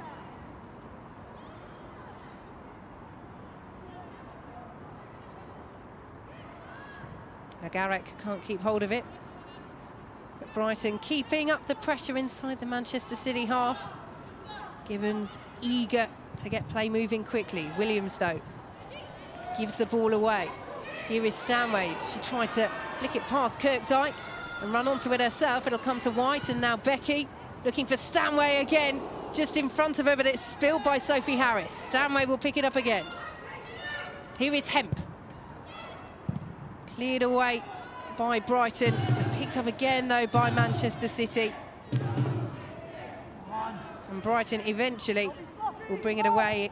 You can hear the shout on the sidelines, don't be sloppy. Nick Cushing not happy that Manchester City didn't hold on to the ball in that position. Yeah, it was Becky. The ball come to her, and I think she was trying to flick, but she just literally gave the position back, and you could hear him shouting from the sideline. That's the kind of level he expects. He doesn't want them to take their foot off the pedal at all. Well, you could apply don't be sloppy to both sides in that little passage of play, but Brighton come away with the ball. Just on Dawn's squad, if we think marginal gains, we think England reached the semi-final of the World Cup, went out to the eventual champions, the USA, of whom Dawn Scott was a part of the coaching staff. Can she take England to a final? As part of the coaching staff, can she take England to champions of the world? Is that the marginal gain that she is capable of bringing? Yeah, she is, because even 10 years ago when I was in the team before she left to go to America, you know, she brought in things like telling us to wear compression socks, you know, getting in ice baths. That was the first time we'd ever experienced it. She was always looking for the new technique, or the you know, the next way of training that would or recovery strategy that would just give you that extra couple of % that would make you go out, and whether it was hydration or recovery, or, you know, actually in the way that you're training. So I think she can. I think when we looked at the World Cup, everyone was saying how fit, and we're one of the strongest and fittest, and I didn't see that personally. I think we dropped off a little bit. And certainly in the few games since the World Cup, we haven't looked like the fit, you know, team that we were, and certainly had that same bounce that we showed in the World Cup. So I do think there's, you know, a lot of, you know, places that she can take us, and new things that she can bring, and just having someone like that who's worked with the best and the world champions will help the players, I'm sure. Good little passage of play from Brighton, did well to hold on to it as well. Whelan under pressure. Evenly contested start to the second half, but it's Manchester City with the comfortable 3-0 lead. Here was that half opportunity for Georgia Stanway. Yeah, and again, it's another cross by Becky, just putting it in the real, danger area, asking questions of the keeper and expecting the forwards to get on the end of it. Helped forward by Whelan. Out to this right, that won't be reached by Lundorf. But notable that Emily Simpkins there for Brighton was just a little bit further forward, just inside the penalty area, giving them a couple more options, Hope Powell's side. Yeah, I think that's just what they need, really. They need to be able to get their wide players on the ball higher up, in better possession, and then with support as well. And, obviously if you can get the forward, someone to aim for there, a cross in, but you just haven't seen really much of them getting in behind down the wings for Brighton. Steph Houghton on the ball for Manchester City. Been a lot of attention given to comments made by the England and Manchester City skipper this week, where she admitted that she doesn't watch a huge amount of women's football in the context of talking about watching men's and women's football. Faye White, Steph is somebody that you know. What did you make of her comments as the ball goes out for a Brighton throw? Yeah, I didn't see, much wrong with them really, because it was very similar to myself when I was playing. Obviously, this women's football's a lot more on the telly in the last 10 years or so. The shot is driven in very, very close there. Just by Manchester City close to making it 4. Yeah, it's just Georgia Stanway gets played inside to her, doesn't it? And again, shows her confidence and the ability that she has of long-range shots, happy to take them, and just whizzes past that right-hand post of Sophie Harris's goal. But yeah, going back to what Steph had said, I didn't watch a lot of the women's games. I couldn't bring myself really to watch, FA Cup finals if I wasn't in it, for example. But equally, when you're in it and you every day in and around the game, sometimes you need that time away. And if I did have time to watch, I'd watch a men's game, because sometimes when you're analysing the game as well, and they'll do that even more now, the fact that they're full-time professionals, you need that day off. You don't always want to take your work home. So I didn't see a lot in the comments really, and I think a lot of the top players would argue the same. And I don't see it detracts or says that the women's game is a lower quality or that they don't enjoy watching it. It's just, you don't always want to watch it when you have a day off. Brighton putting themselves under a little bit of pressure. Manchester City almost lose possession. Is there a sense as well, perhaps, with Steph Houghton, that when you are the England captain, you just have to be careful about how you phrase things? Yeah, certainly.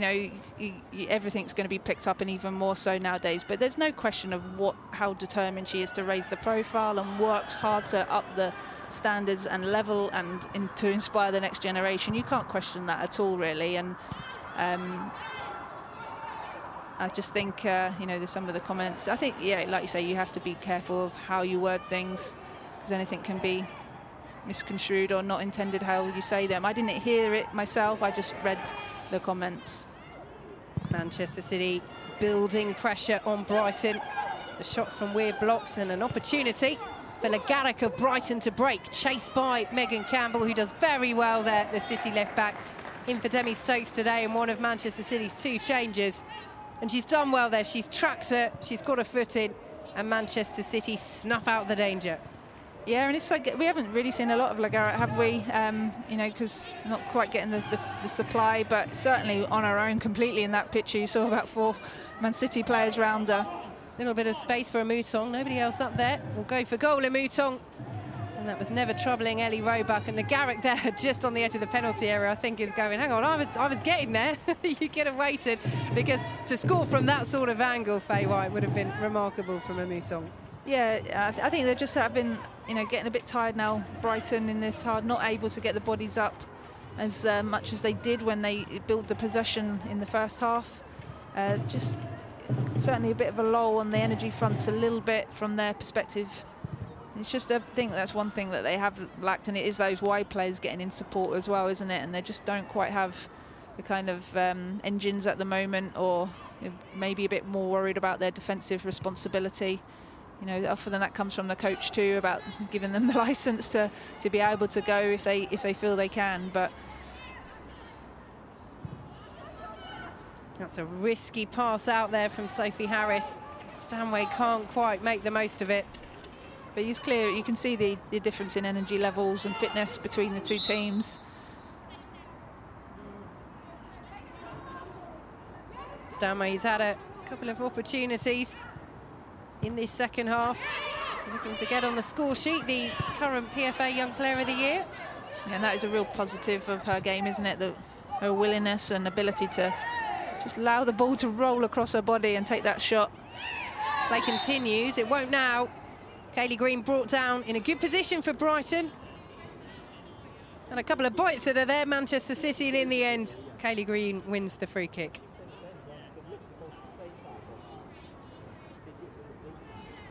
And this is what Brighton have to take advantage of. Yeah, and I think that these top-level games against the top teams, yeah, deserve a free kick.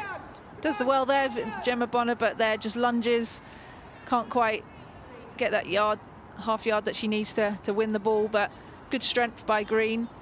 But yeah, these are you only get a few chances against the top teams, and you need to make the most of them, whether it be these set pieces or, you know, that one chance of a one-on-one or whatever, you know, in games that come up. And that's the difference between the top teams. The top teams have the strikers that are able to put them away, but let's hope that Brighton can at least test Ellie.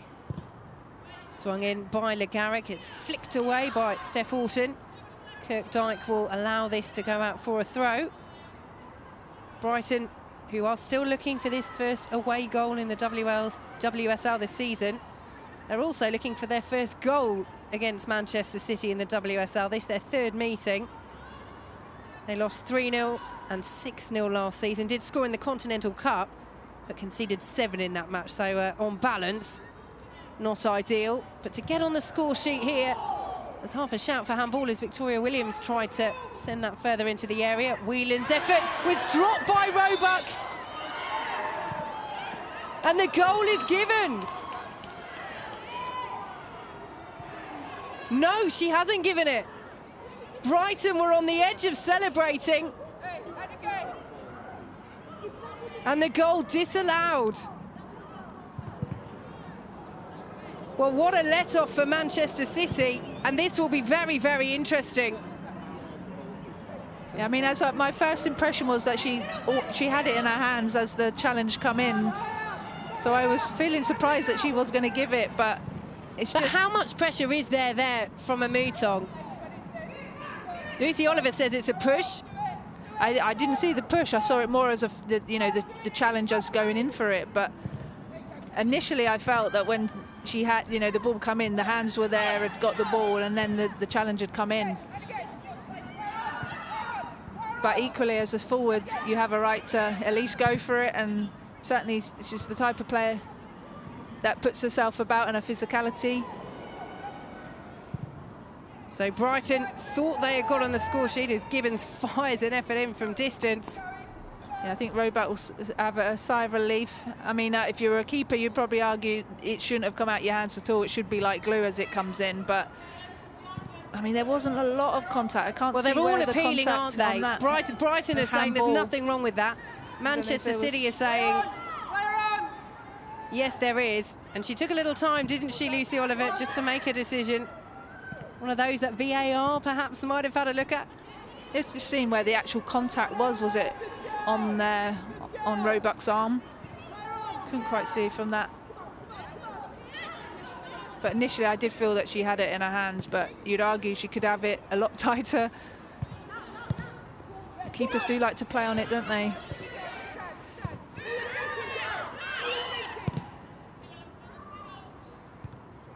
Brighton with a boost. If not on the score sheet, the fact that they can cause Manchester City some problems. And it was a good cross by Whelan, wasn't it, on the left-hand side? She just literally got half a yard, well, just lost her marker. Found a bit of space and got that cross in, which is arguably what I was saying they hadn't done all game, so all credit to her. Got a little bit higher up the pitch and actually made something happen.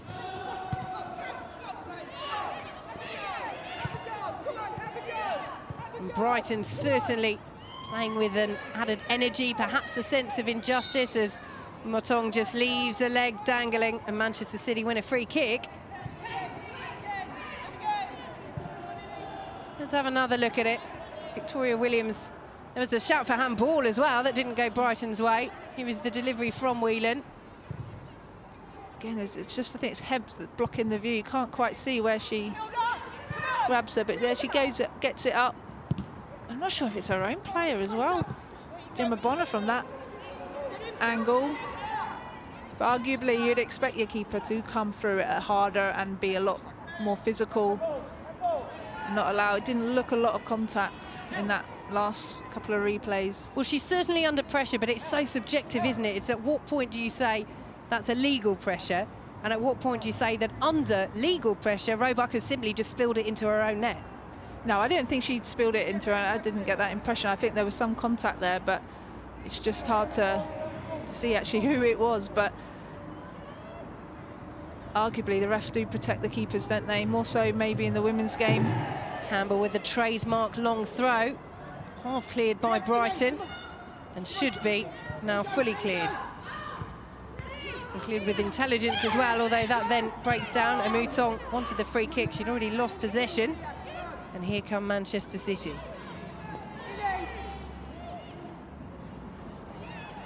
There's no doubt it's certainly up the tempo of Brighton, their belief that little bit.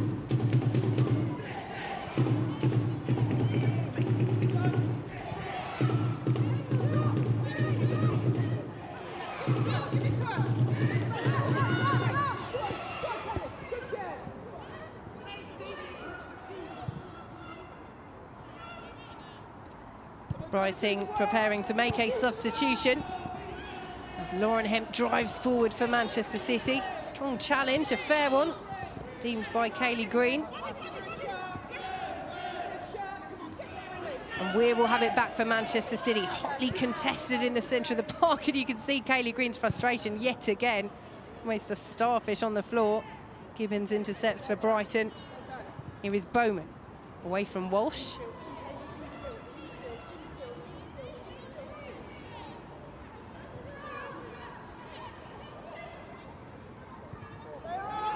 Legarak. Lundorf. Hasn't been able to get forward too much in this second half. Orton clears away for Manchester City. A shot driven in, that one a lot easier for Ellie Roebuck.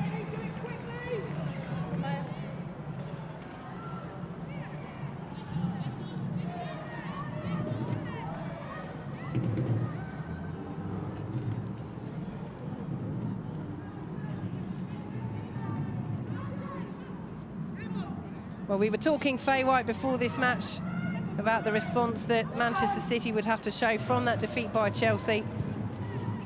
And although they could have conceded in the second half, that goal ruled out for Brighton, it has overall been the response that Nick Cushing would have wanted to see from his side. They need to just wrest back control in this second half.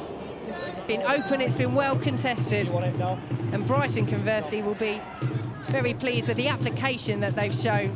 3-0 down at half-time. They've come out and they're making a real go of it in terms of a battle in this second period. Yeah, there's a little bit of a lull in their kind of energy in this first bit of the second half, but certainly since getting that bit of action in there, the Man City goal, they've just upped their belief a little bit. And do look like they, if they can just get enough support and quality forward when they do have those times, then just that's what's lacking for them at the moment. Corner to defend though. Weir will take it for Manchester City. Headed down and will be met by Horton, came through a crowd of bodies and bounces behind.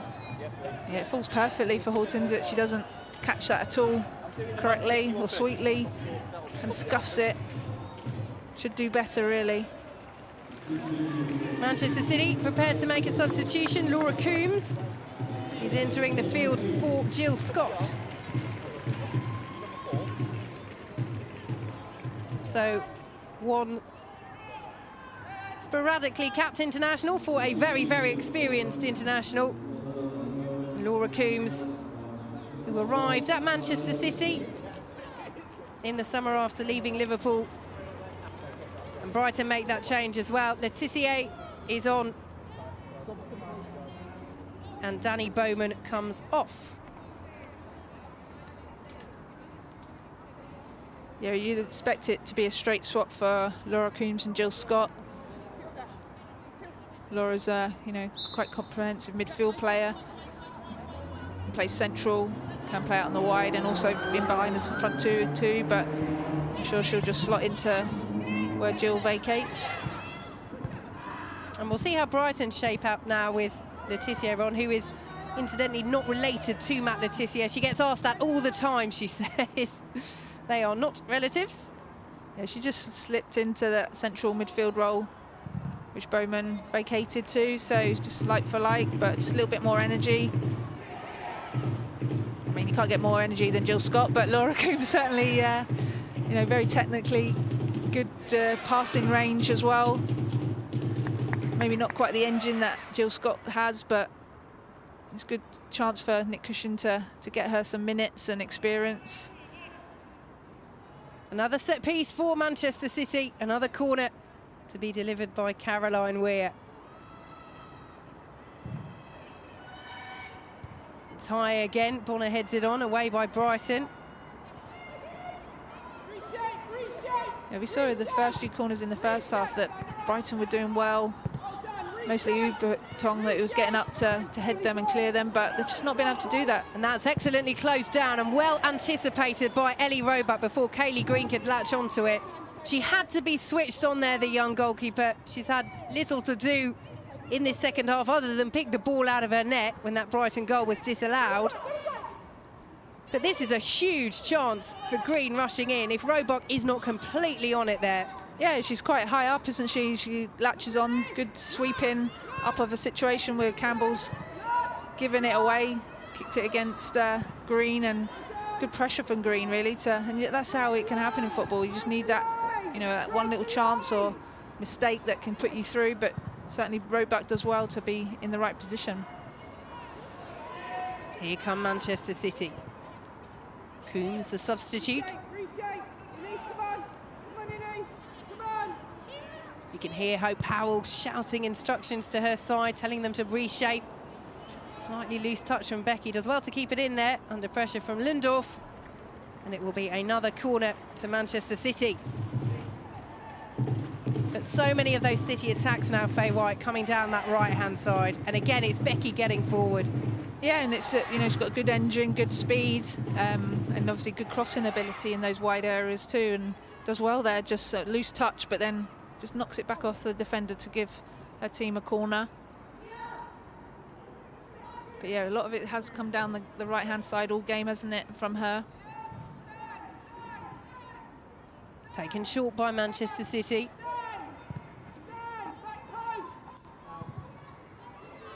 And swung in looking for the bodies in there. Gemma Bonner had stayed up. Should be cleared away by Lundorf.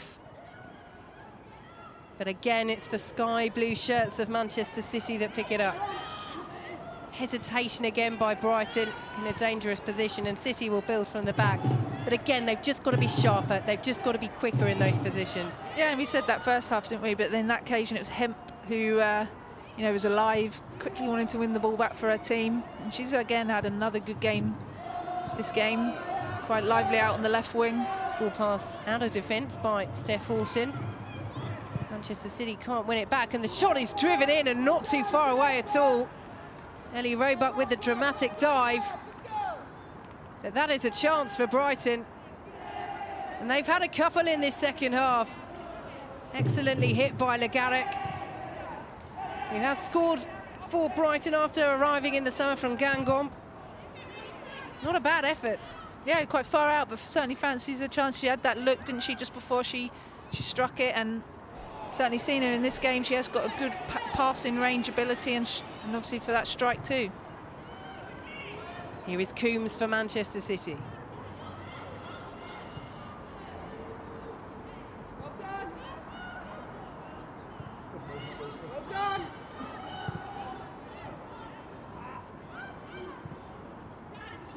Tidy.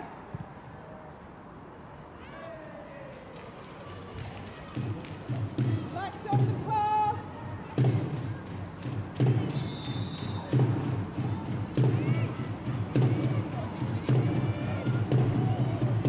Brighton eventually get the decision.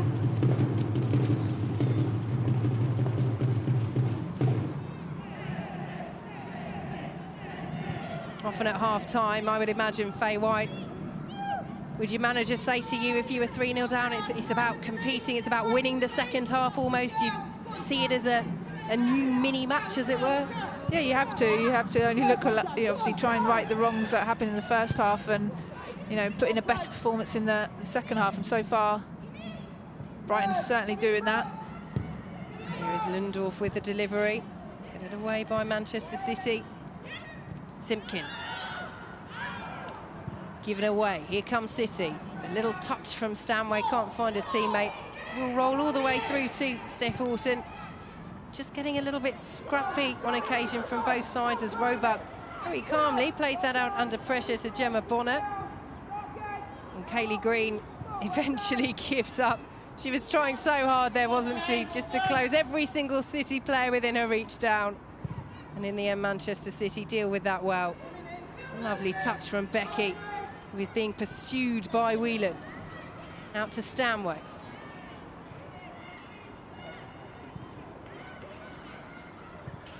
Weir, now Walsh. Weir's continue to run. This is very well worked by Manchester City and very well saved by Sophie Harris. Lovely, lovely move from City, and Harris stands up well. Yeah, amazing move from City. I come from all the way from the back, but it's just this pass here from Walsh. I just went, oh, she did it, because it was weighted perfectly for a very tight area. But brilliant again by Harris. She's not let that first goal really affect her from the first couple of minutes. She's come out and made 2 good stops now. One, I think it was to Ellen White's feet, wasn't it? And certainly has kept the score sheet down for Brighton today. Yes, that first goal scored by Steph Houghton. Touched off by Caroline Weir from an indirect free kick after Harris was penalised for a back pass. Wasn't too much she could have done about it. As it's driven in low behind again for another corner. Stanway will have a second bite at the cherry. But as you say, Faye White, she hasn't let it affect her. City take this corner short. Coombs with the delivery. Tried to play back to Weir on the edge of the D. Houghton. Cleared away by Letitia. Umatong lets it bounce and then clears at the second attempt. But Manchester City keeping Brighton pinned in their own penalty area. As the header from home is straight into the arms of Sophie Harris. That's a big chance. Yeah, it just needed a bit more power. It's kind of more of a floated ball through from Weir. But again, a great ball by that left foot of Weir. And she does well to watch it because they've got the defender in front of her to get it on target, but just can't generate quite enough power. If she gets a bit more power and heads that down lower, certainly would have given Harris more trouble. Just over 15 minutes to play. Manchester City will keep up the pressure on Arsenal and Chelsea. They will equal their club record of home wins in a row in the WSL as well, unless Brighton can have a late say. They've already had 1 goal disallowed in this second half. Campbell clears away for City. Here is Hemp. White. He's had a quiet second half after scoring that fabulous goal in the first, and Stanway is penalised. Brighton will have a free kick. And that will be Lauren Hemp's last involvement in this match. On the score sheet for Manchester City's third in the week that she signs her new contract with the club. The easiest of flicked headers from close range, and she will be replaced by South Korea's Lee Gu-min.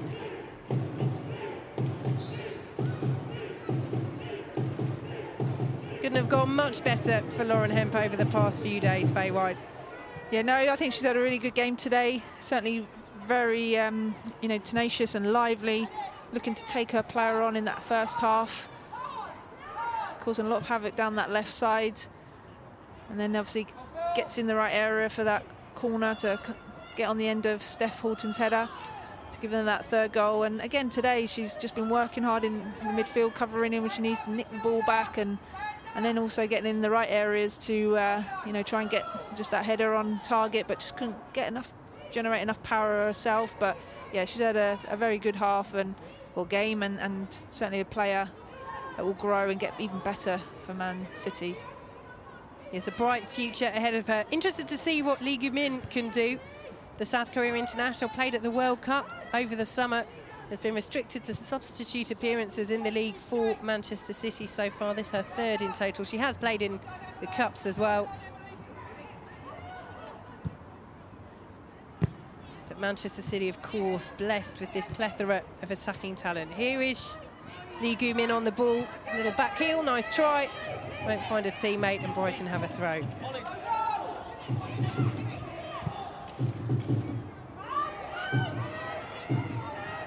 Stanway. Here is Walsh. It's loose again from Manchester City. Almost kept it in, but it will be a throw to Brighton. Becky doing her level best to make sure that ball didn't go out of play.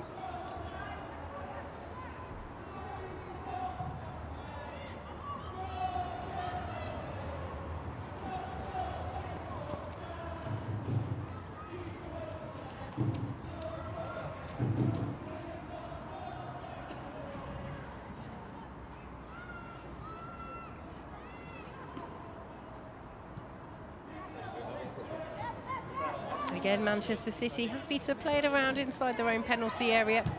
Largely Faye White, they have managed to play their way out of trouble when doing that.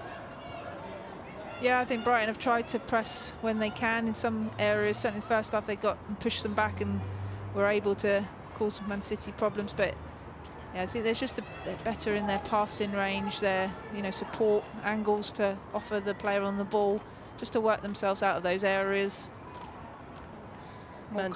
More comfortable on the ball in general, all over the pitch, and just that's what Brighton, if over the season, got to really work on that, their quality, that first touch, knowing where they're going to play, and then the support of the players, that are around them to give the options to that player on the ball.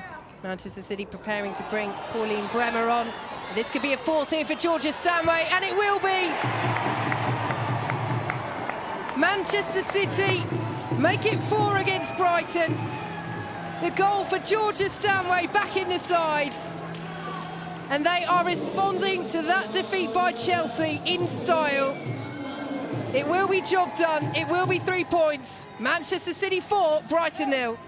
Yeah, and again, it's Walsh just lovely with her vision and just the speed and positioning of Stanway. Gets off of Williams' shoulder, who looks tired now in this second half. Can't really chase back, and just the composure to just nudge it past Harris and easily slots it in. But that's what she is so good for a young player, her confidence when she's through one-on-one. We saw her take a shot earlier from distance, happy to do that, but equally just can sit on the back shoulder of the defender, burn a bit of pace to burn away, and then that composure, just like a senior Ellen White would have done.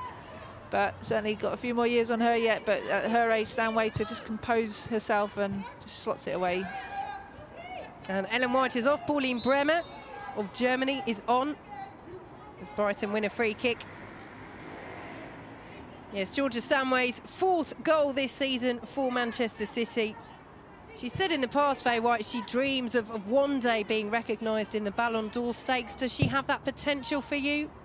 I think in the future, she's got a lot of growing yet, but I think it was one day rather than next year. Yeah, no, of course, that she intended. Yeah, no, I do, and I think it's healthy for young players to kind of have those dreams and that target. It shows the calibre of her own confidence and mindset.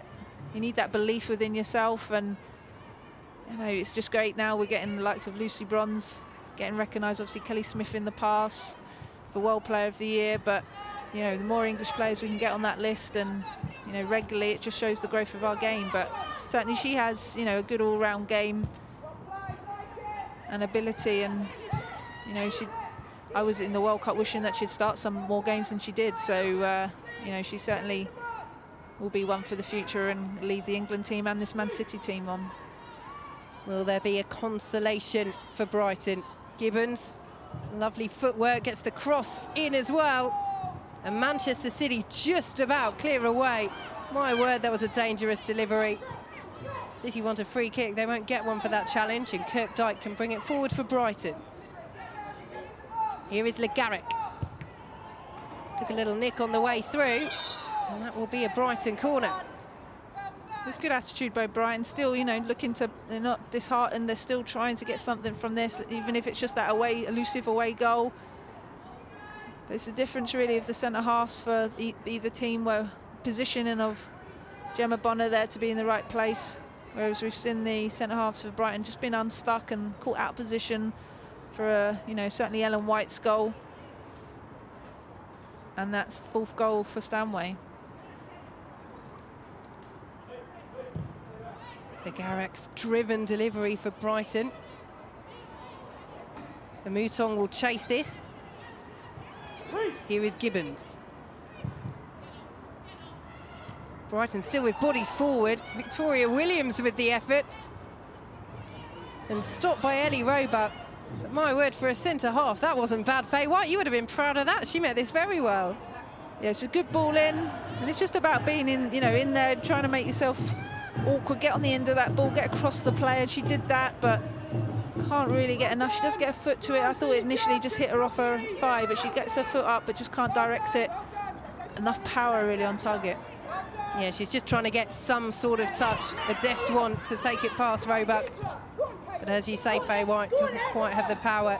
But Brighton finishing strongly. Green's delivery touched away by Roebuck, won't fall immediately to Mouton, who will allow it to go out for a corner. Roebuck called into action in the closing stages of this match. Yeah, and it's, you know, the last 5 minutes we've seen crosses coming in, haven't we? One deep from Gibson, but there from Green. And it's just something we haven't seen enough really from Brighton during the, you know, the whole of this game. And see the committing numbers forward, might as well now. There's not really anything more they, you know, to lose. They're already lost, losing 4-0. So just can they finish on a high? Mouton flicks it on. All players playing for it, and the decision goes Brighton's way. Corner. I'm not sure she knew where it was then. She was pirouetting, trying to find it after the challenge, but... Well, Hope Powell, the Brighton boss, spoke before this match about the pressure not being on them for this game, given Manchester City's calibre, that they could play with some freedom, and they've done that in spells. They're doing that now as Manchester City clear away. Yeah, we heard her say it's going to be a hard day at the office, didn't we? She expects that cushion. You know, you look at the positions in the table, but it was about trying to put in performance, and they've done that in spells. They have put some good passages of play together, but, you know, I remember under Hope when we were a developing nation, you know, it's that against the better teams, it was trying to, you know, draw and do that more often, those passages of play, but it was often down to fitness. Here comes Lee Gu-min, the South Korean. Has options in the centre and to her left as well. Coombs. Becky is on the overlap. Saved by Sophie Harris. And Green will get there first and just calmly takes it away from Georgia Stanway. And does well to play it off Stanway as well for the Brighton throw. But another decent stop by Sophie Harris. Yeah, and, you know, she's done herself no harm. She made a few good saves there, just, you know, brave enough to get a hand out. And she has, if it wasn't for her, there'd be at least 2 more goals for Man City when they went through one-on-ones. And she did well to stand up. Bremer to Stanway, goes down inside the penalty area, nothing given. And Brighton will bring the ball away. Manchester City with half a shout there, Faye White, or right decision? It didn't look like I'm a defender, so you're asking the wrong person. Challenge. I was a defender, I should say. I reckon you could still put a shift in. Here comes Bremer for Manchester City, well pressured by Gibbons.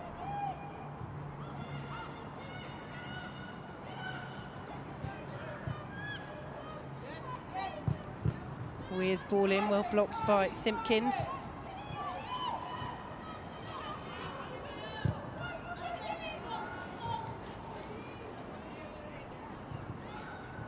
Stanway. Manchester City just patiently now seeing this one out. Happy to work another opportunity if they can. Delivery again. Lovely finish, and they can work another one. Pauline Bremer off the bench makes it Manchester City 5, Brighton and Hove Albion 0.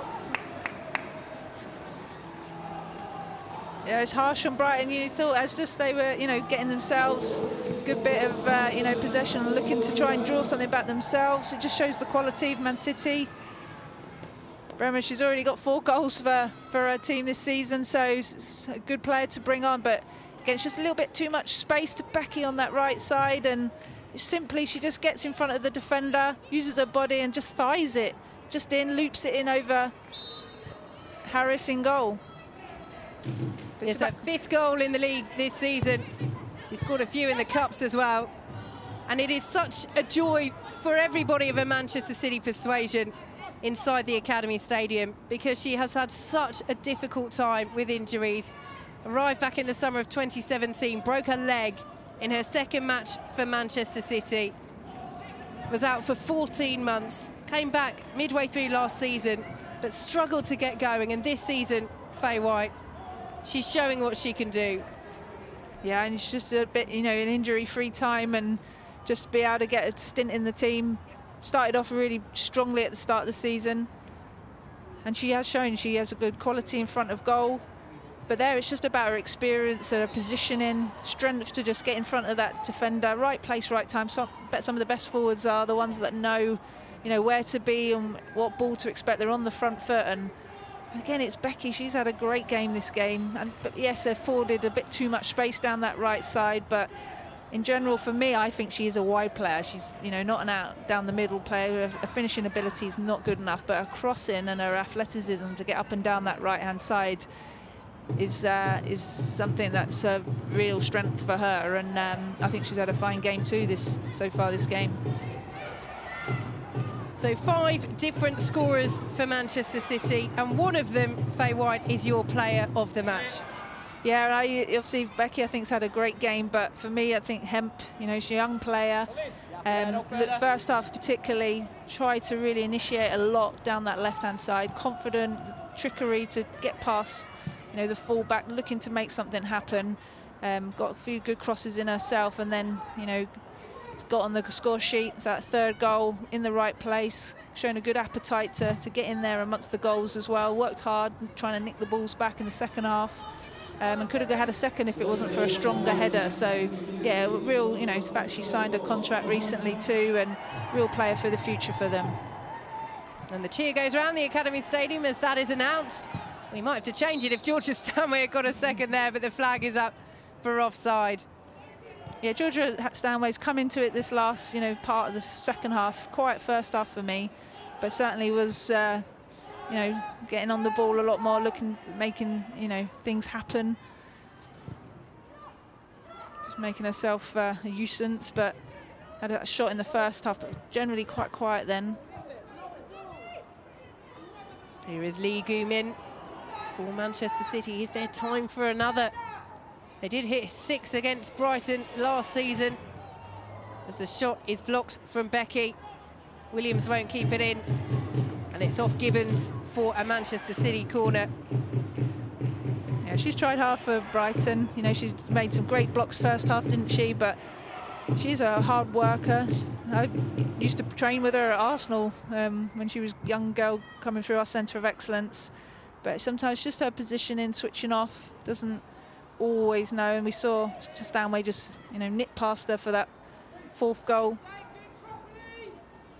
Brighton felt that ball might have gone out of play, but play continues into 3 minutes of added time at the end of the second half, as Lee will pick it up for Manchester City. Here is Stanway, working it well, and the shot just wide from Caroline Weir. They're getting close to that 6th one, Manchester City. They might be running out of time. Yeah, they're certainly pushing for it now, aren't they? Everyone wants to get on the ball, and Caroline's technically gifted, very good left foot, one of the best I think in the league, if not the best, and just can't quite steer it into that corner. Here is Lee again. All ball on that occasion. Le Garrick will bring it away for Brighton. Whelan gets involved.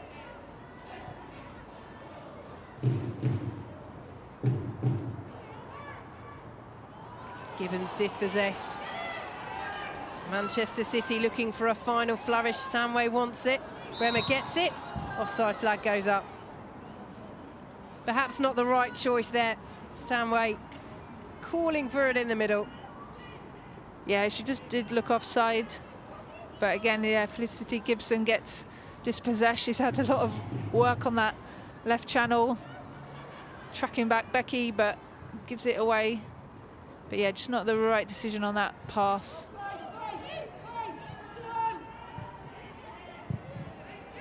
Simpkins forward for Brighton, looking for a Mouton. Manchester City will tidy up.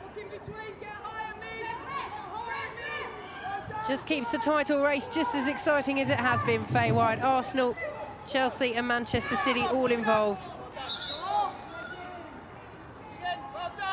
Yeah, and again, I said earlier, you'd expect the Arsenal-Everton game to be the harder one, but it'd be interesting to see how that finishes. But yeah, very good day's work for Man City here. You know, they had that loss to get over from Chelsea last week and needed to just come and put in a professional performance today and get a bit of confidence and going into the break and over Christmas and keep themselves in contention, and they've done that.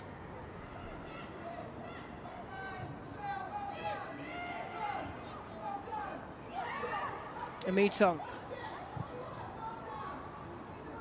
Space for Green. Manchester City just switching off a little bit here.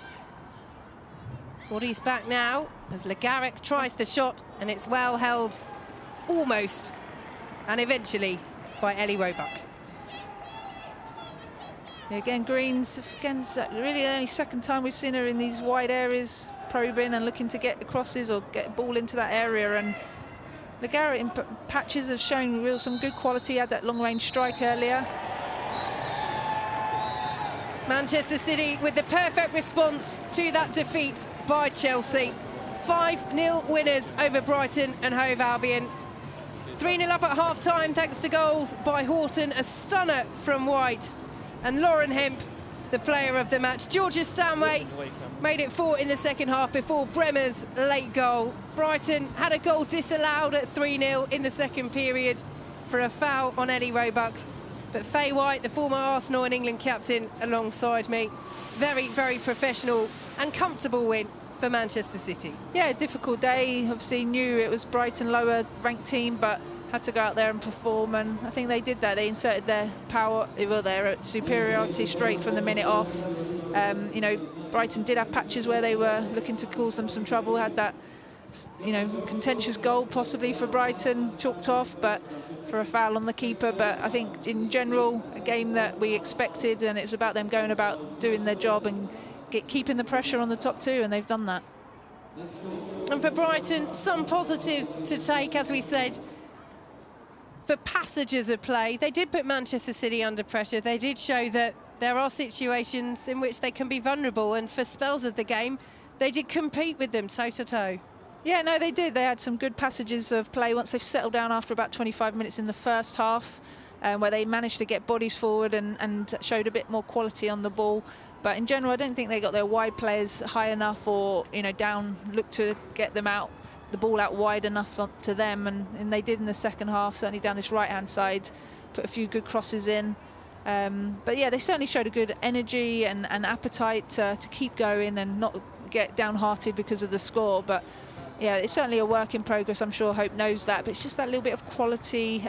We talked about how they, you know, were taking too many touches or wanting too much time on the ball in that midfield area in and around their own box that put themselves in trouble. And it's those type of things that they need to work on. It's concentration levels and, you know, just that, you know, quick few seconds of, you know, quickness in their mind to be able to support and get that ball moving around a lot better, of better quality. And 5 different scorers for Manchester City this afternoon again, which will please Nick Cushing.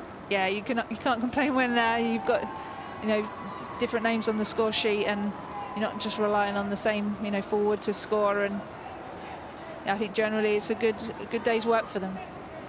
So full time at the Academy Stadium in Manchester. Manchester City 5, Brighton and Hove Albion 0.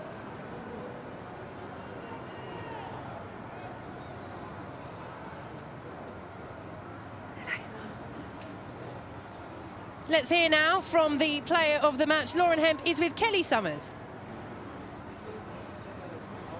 She is indeed. What a week it has been for Lauren. Lauren, congratulations. 3 points, a goal, an emphatic win. The perfect way to celebrate your new contract, I imagine. Yeah, definitely. I mean, coming into this game, we were hoping for the win and managed to put in a good performance and get the result. And obviously, after signing this week, I'm really pleased to have got a start and get some minutes and also a goal as well.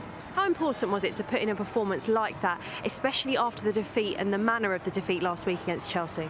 Yeah, I mean, it was really disappointing last week to lose against Chelsea. We definitely worked our hardest and we made sure that this week in training we done the same thing and we kept pushing each other and wanting to get a result out today, and I think we showed that with all the goals and our performance. The girls have just said in commentary the fact that there was 5 different goal scorers today. It would be really pleasing for Nick Cushing. It says a lot about the squad and the quality you've got. Yeah, definitely. There's a lot of people that the subs that can come on and obviously create chances and score goals like they have done, and really pushing the standards to make sure that they're pushing for places as well, and it's making us on the pitch perform and work our hardest as well. So there's a lot of versatility in the team. Well, Lauren, thank you so much. Congratulations. You are the Barclays player of the match. Enjoy your Christmas. Cheers, and you. There we go. That was Lauren Hemp. I'm sure she's going to enjoy a very happy Christmas. The perfect way for Manchester City to sign off in 2019. Thanks very much, Kelly. And a reminder that you can watch the Women's Football Show at 7 o'clock tonight on BBC 4 with highlights of the day's WSL matches repeated on BBC 1 at 11:35 after match of the day 2. Well, that is all from us at the Academy Stadium. Manchester City getting their title challenge back on track with a 5-0 win over Brighton and Hove Albion. The WSL breaks now for the Christmas period, when we will be back live from Kingsmeadow in January for Chelsea against Reading. So from Faye White, former Arsenal and England captain, and myself, we wish you all a very happy Christmas and a happy New Year.